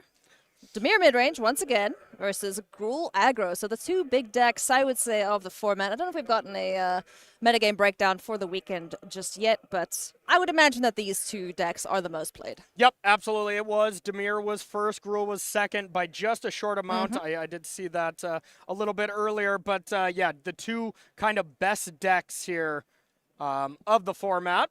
Now, as far as this version that Niall's playing, this is kind of the more traditional one. Yeah. We do see just the solid Dimir list, 4 Kaido, 4 Enduring Curiosity, Fairy Mastermind, which is a card that kind of maybe fell out of favor as far as this weekend goes. But this is the good old deck from a couple weeks ago. Not a lot of changes, and I still love this deck for the tournament. Here we see our friendly tapping guy. Hits the board here. Then we have a stun counter on our Heartfire hero alongside the Manifold Mouse. Yeah, and this matchup is just close. You know, it comes down to, you know, if you can get a great draw from the Dimir side, you can control Gruul pretty well. But if Gruul just kind of has that nut draw, curves out perfectly, it's a tough deck to stop. So very, very close matchup between these two players.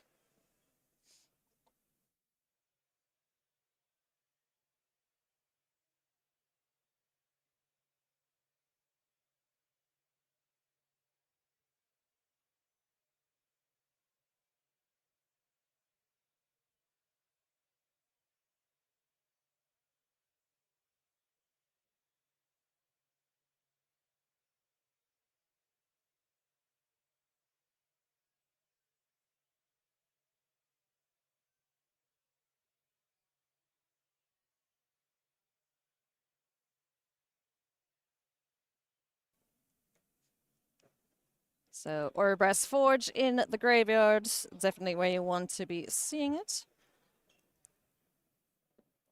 And having a little bit of technical issues at the moment, friends, so apologies if there's anything funky happening at the moment. But we shall continue apace as we're going to untap and Heartfire Hero alongside the Manifold Mouse are going to try and do their best up against untapped mana from the blue-black player. Yeah, absolutely. Welcome back. All right, had a little audio issue there, but we are here, everyone. Main thing we just saw here, that Spell Stutter countering the Ouroboros Forge. Ouroboros Forge is one of the best card, if not the best card from these red decks post-board. So being able to deal with that here from Niall is excellent. And having that counter spell, it's a little tough to have it in your deck post-board when you're on the draw. But Niall being on the play, she had it in, and it was just absolutely awesome here, and good patience from her as well. Now we see our fairy friends hitting the board too. I do enjoy when the Dimir deck goes wide and we see the card draw aspect of it. We haven't really seen the Enduring Curiosity side of things just yet for the Dimir players.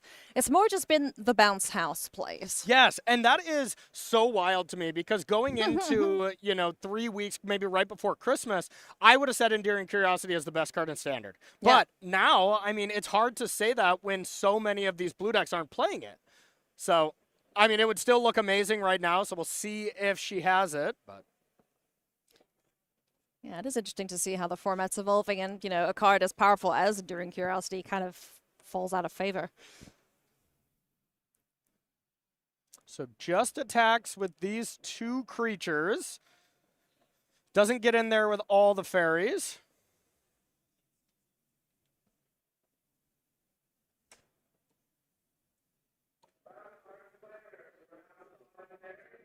And goes for the block with the claw. We'll see if there is any kind of pump spell or something for this hired claw, or if this is just going to be a trade. A pump spell here is very risky from Dexter for what it's worth. Especially in the face, again, of open mana. So Niall going to be holding on to removal.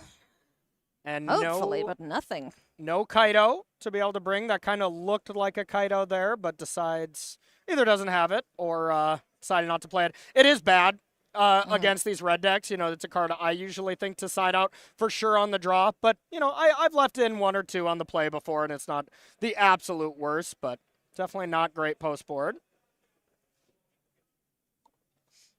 Turn passes back now to Dexter as we take a look here and go on a quest, finding 2 little creatures, another Manifold Mouse, and another Hired Claw. Yep, great hits. Whenever you can play both cards the next turn off the Seek the Beast, you know, you feel very good about that card, as it's, you know, essentially a 3-for-1. You get to cast the body of it at some point if you run out of stuff. And then just get the 2 cards off of it. So a phenomenal card in these Gruul decks. I like that they have been going up to 4 in the 75. That always seemed like kind of a slam dunk to me, where some lists were playing like 2 in the sideboard and none in the main. I mean, I always thought that was kind of wrong. Why wouldn't you want 2 cards or 2 spells for the cost of 1 card, right? Because Gruul players want to get them dead. But you see, sometimes you need cards to help you get them dead. Yeah, I think, you know, as this Gruul deck is evolving, I think the more and more that people treat this deck as a mid-range deck, the better the deck gets, instead of trying to create it as an all-in aggressive deck like the mono red deck is, or the Boros Burn deck.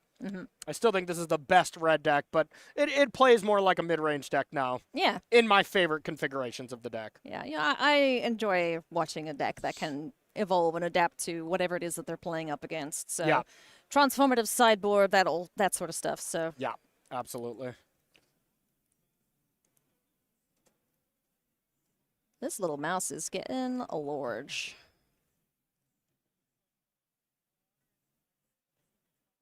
Attack time now for Dexter. 2 to Niall. Just a small attack there. Yeah. Just a tickle. Yep. Couple points. Now, something for Niall that she would love right now is being able to go land 4 Enduring Curiosity, draw 2 cards. That would be good, but and another colorless land here. No matter what, that could not have been a great draw. And even if that Curiosity play came down, like this battlefield is becoming really, really difficult for Niall to deal with. Yeah. And, you know, if the Curiosity came down, one monstrous rage is going to send this game into an unattainable territory real quickly. Yeah, for sure.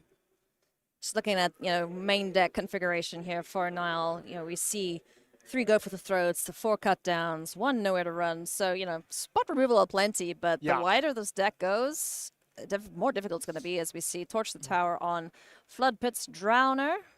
In response, Niall's going to tap and get rid of the Heartfire Hero, so shuffle both those cards back into the libraries. Yeah, I didn't love that, as that was probably already going to happen. So I think that was essentially a thrown away Torch the Tower. But, you know, forcing the hand, maybe Dexter has something ready and planned up for next turn, but that looked a little strange to me.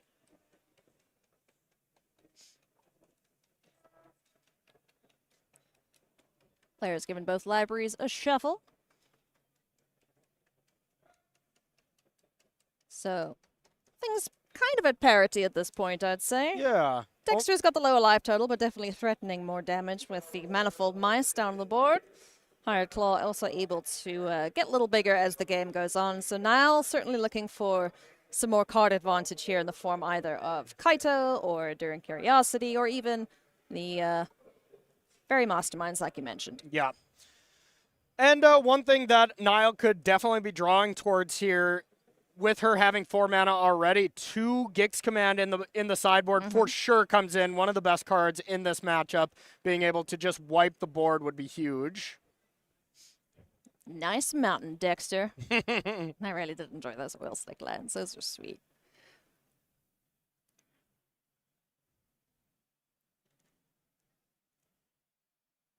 Both players pretty measured, huh? No real rush to do anything. Yep, and both players at 3-0, so have been doing some winning already so far. So they both know how to cast some spells. That's for sure. Yep. So Rockface Village targeting the middle mouse. And swinging with everything. So Hired Claw trigger, gonna ding Niall for 1. And now we've got, I assume, a double striking, trampling mouse friend that's gonna get gone for the throat. That's not. Go for the throat cost. That takes care of that little guy. And the last 2 mana used to put a counter on the Hired Claw. Yeah, so gets 5 damage in. I like getting the Hired Claw bigger instead of playing like the Questing Druid and leaning into Gix Command. But either way you slice it here, this was a pretty good exchange for Niall. The board's getting much more manageable. Dexter only has what it looks to be 1 card. And there is the test here. Kaitos were left in. Ooh, nice. And it looks awesome here. Being able to get some power in, be able to ice down a creature. Nice. And if we have another removal spell for this Manifold Mouse, which definitely doesn't look possible with only a colorless mana open, but we'll see. There's a chance this Kaito lives here. Provided there's no removal for the fairy in the way. Provided there's nothing, because you can give it +1/+0 and then give it trample, and it would deal 1 to Kaito. So basically anything to get that fairy out of the way, or a hasty creature can deal with Kaito. So this is a big turn for Niall. If she can keep that Kaito around, she'll be feeling great. Yep.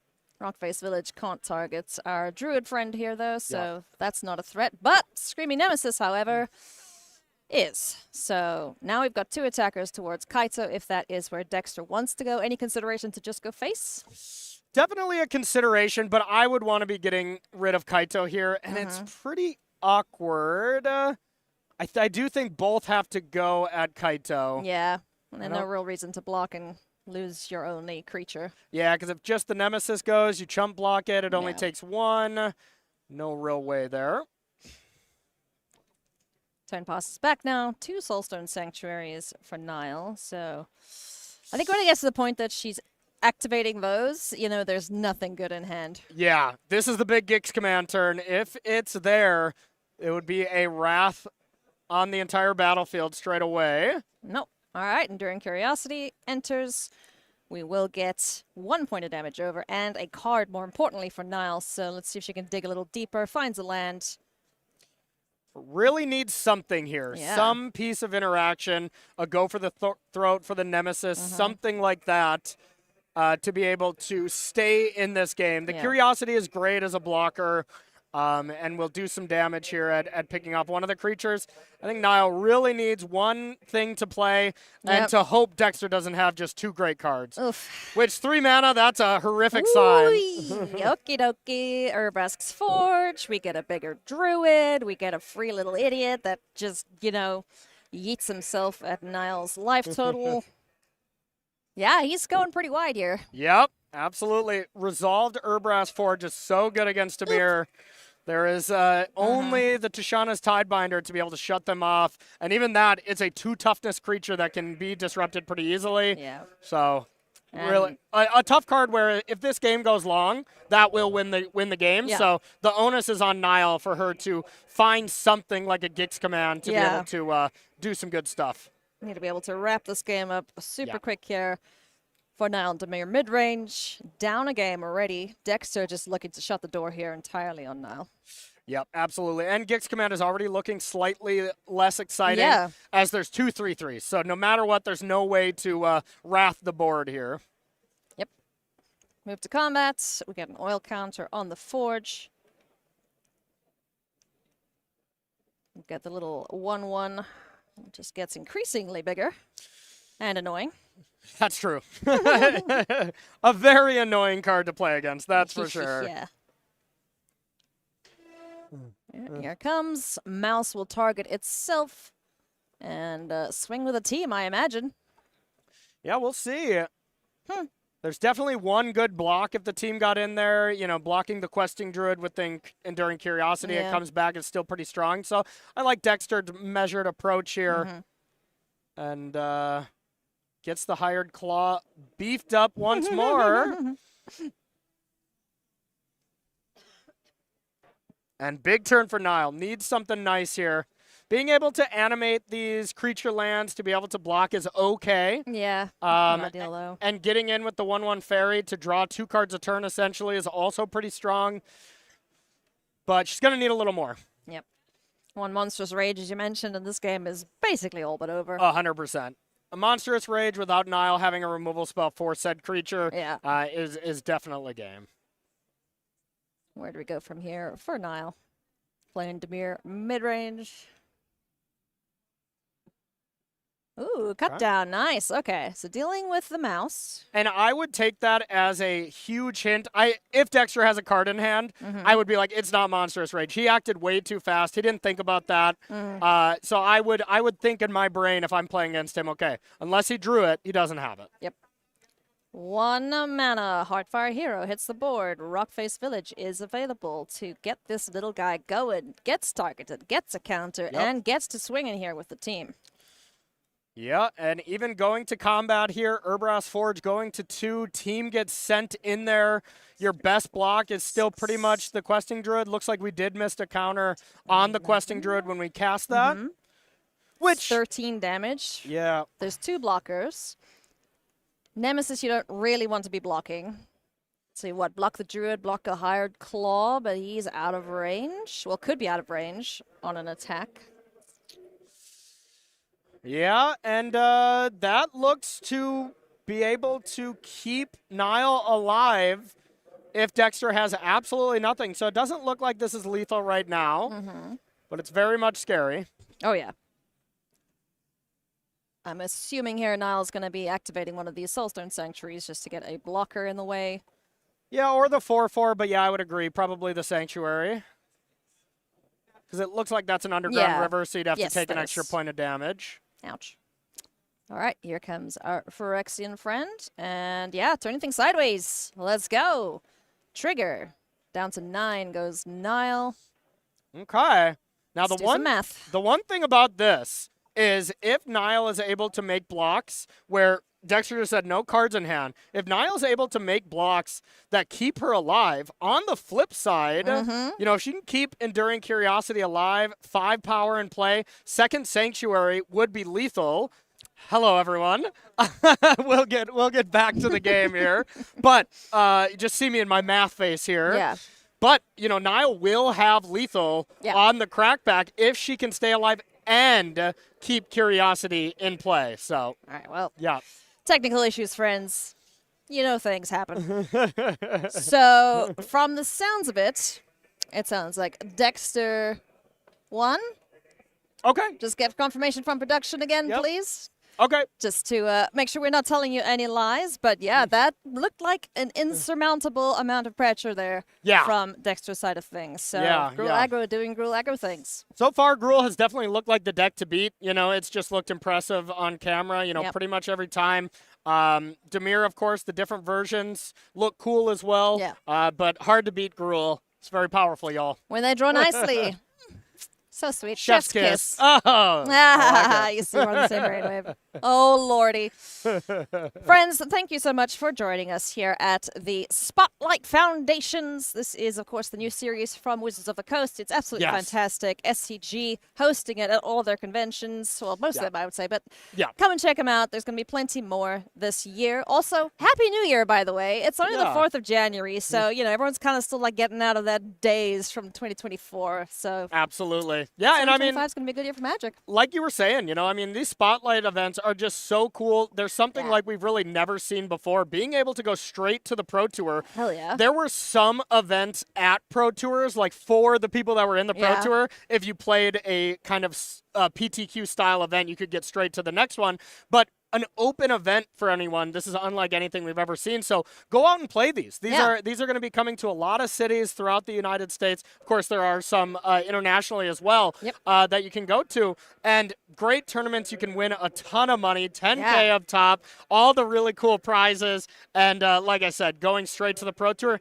Because let's get real, not everyone has time to go, all right, I'm going to go to an RCQ. Yeah. I'm going to queue for the RC, then I'm going to do well in that and go to the Pro Tour. Somebody like, you know, that lives here in your local city here in Atlanta is just like, well, I haven't played in a while. I'll pick up a deck. I'll do 2 weeks worth of testing, make it to the top 8. You're on the Pro Tour again, and you could really string together some finishes and really be on the train once again. Yeah, and you can play against some awesome players, too. We've seen world champions in our field. We've got Nathan Storer here. We've got Jim Davis here. We've got Brian frickin' Kibler here, too. So that's not his middle name, by the way. It starts with an M, but I have no idea what it is. No, I think it is. Yeah. Frickin'? Yeah. Okay. Yeah, cool. I saw Voxy over there earlier, too. So a lot of great content creators as well as high-level pros. Really cool stuff here. All right. Well, we're going to take a short break, but when we come back, we will have round 5. Yes. See you soon.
Welcome back, my friends, to coverage of Spotlight Foundations here from Atlanta. My name is Monty Devuti. I have the pleasure once again of being joined by Nick Miller, and we are getting into round 5, reaching around the halfway point here of our first day. As to remind you, we are doing 9 rounds of standard today, at the end of which 18 match points or better, so 6-3 or better is the magic number to come back for day 2. So around the halfway point, players don't really have their eyes on day 2 just yet. It is just about racking up those wins, and we have a match for you. So as we get into it, Nick, let's talk about who we're going to be seeing, and more importantly, what we're going to be seeing. So we're going to have Isaac Bullwinkle playing a Rakdos aggro deck.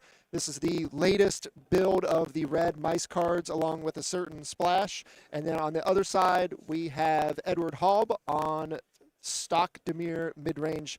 I guess I can't say stock. It's slightly tuned for a mirror build. Yeah, I actually received a message last night from a good friend, Anthony Lee, with a slight spoiler of this Rakdos aggro deck. This is the latest brew coming out from the dream team of Anthony and now 2-time and reigning world champion Javier Dominguez, who is not here this weekend. But this is the list that they've been working on and coming up with. And as you mentioned, it is a variation of a bit of what we are used to in the red mice package, the 3 core mice plus monstrous rage. This is the core that you will see across all of the versions of red aggressive decks in this format. And then there's some black to supplement it. You get some better removal and cards like Caustic Bronco and Preacher of the Schism to go alongside with it. Now, we do see Isaac kicking things off with a Heartfire Hero over there and leading into the Monstrous Rage. For Edward's side, nothing on turn 1, but does have access to a cut down and replaces it with a Go for the Throat here. Yeah, and notable, Isaac went to just suit up that 1-drop with the Monstrous Rage right off the rip instead of deploying anything else. Yeah, part of it definitely, I think, is playing around cut down there, as you see when Edward went to kill it, Isaac pointing out that it is a 3-3, not cut downable. So it was ultimately the Go for the Throat that had to come up there. So Isaac taking advantage of the situation to protect the Heartfire Hero in that position. Plus gain a little extra information. Yeah, and now Preacher of the Schism, another card that is not vulnerable to cut down, means that Isaac is able to continue putting on the pressure. For Edward's position, he did try to come in with a Fairy Mastermind, but that was met by a Torch to the Tower.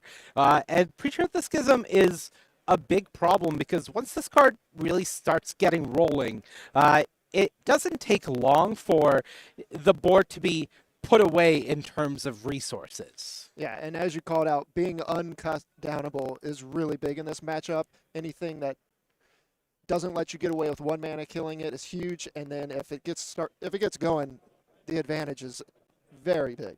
Yeah, notably, that is a cut down that Isaac did know about from Edward, trying to cast it on the Heartfire Hero earlier. So the casting of the Manifold Mouse into it there was not a concession, but a sacrifice to get that resource out of Edward's hand, knowing that it would be live against other things further on. The cut down was used, and now we see the same pattern again of Isaac attacking, Edward going for the Fairy Mask, and the by a removal spell before it is able to get that value from the Preacher. Yeah, trying to get in there to get that. You draw your second card, I draw, but when you're reloading with each attack, it's easy to answer these creatures. Yeah, and this is a bit of a problem that the Dimir midrange deck does typically have is there is a big tax on your resources and most specifically your answers when you are facing these aggressive decks. And if your opponent is able to land a threat that doesn't line up well against your answers, you're in a lot of trouble. And this is what we've been seeing this entire game is this Preacher of the Schism has just been able to completely dodge the removal and tools that Edward has access to. And the 3rd Fairy Mastermind is met by a 3rd removal spell because when you're drawing 2 cards a turn, it really is trivial to continue putting this pressure on. Yeah, and the Dimir deck is a deck that really plays better on the front foot. And when you're up against it like this, you're losing ground and you're losing your resources while they're refueling. Yeah, and this is definitely some of the philosophy that went into the building of this Rakdos-specific style of deck here that Isaac, as well as his teammates, have brought this weekend, is trying to present better tools, better creature quality, as well as having answers for the opponents that are trying to do the same. And it looks to be working to a T here. Yeah, this Preacher of the Schism drawing its fourth, fifth card of the game here, as Edward can do nothing but just watch it keep marching on across. Another cut down being deployed, really showing just how much of a problem this card has been for Edward. And the second Preacher joining the board should all but put the writing on the wall here, as I would expect us to be headed to a game 2 quickly, as yeah, 2 copies of Kaido and the 4th Fairy Mastermind in hand are not going to get the job done. So, you know, not the fastest game, though in match time 5 minutes is pretty quick. That was quite a few turns of just attacking, getting card advantage, and continuing on, but it was showing the power of this Rakdos build of the deck. Yeah, and that Preacher almost went the distance with a little assist there from the 1-drop in the Monstrous Rage at the beginning, but Preacher just did almost all the work. Yeah, that 1-drop took care of the 1 copy of Go for the Throat that would have been an answer to the Preacher, and after that, it was very much just smooth sailing. All right, taking a look at the sideboards, we're going to start with Isaac at the top of your screen. 1 copy of Screaming Nemesis, another copy of Preacher of the Schism. I believe that is the 4th across the entire list. 4 Duress, 1 Blot Out, 2 Shoot the Sheriff, 1 Torch the Tower, 3 Urbrass Forge, 1 Ghost Vacuum, and 1 copy of Case of the Crimson Pulse. What are we looking at here? So Isaac has access to a lot of flexibility is what I see here. Clearly built a sideboard to have little knobs that you can tune for each matchup. So I guess the question is, do you want more removal? All right, well, I'm going to stop you there. We're not going to go too deep into sideboards.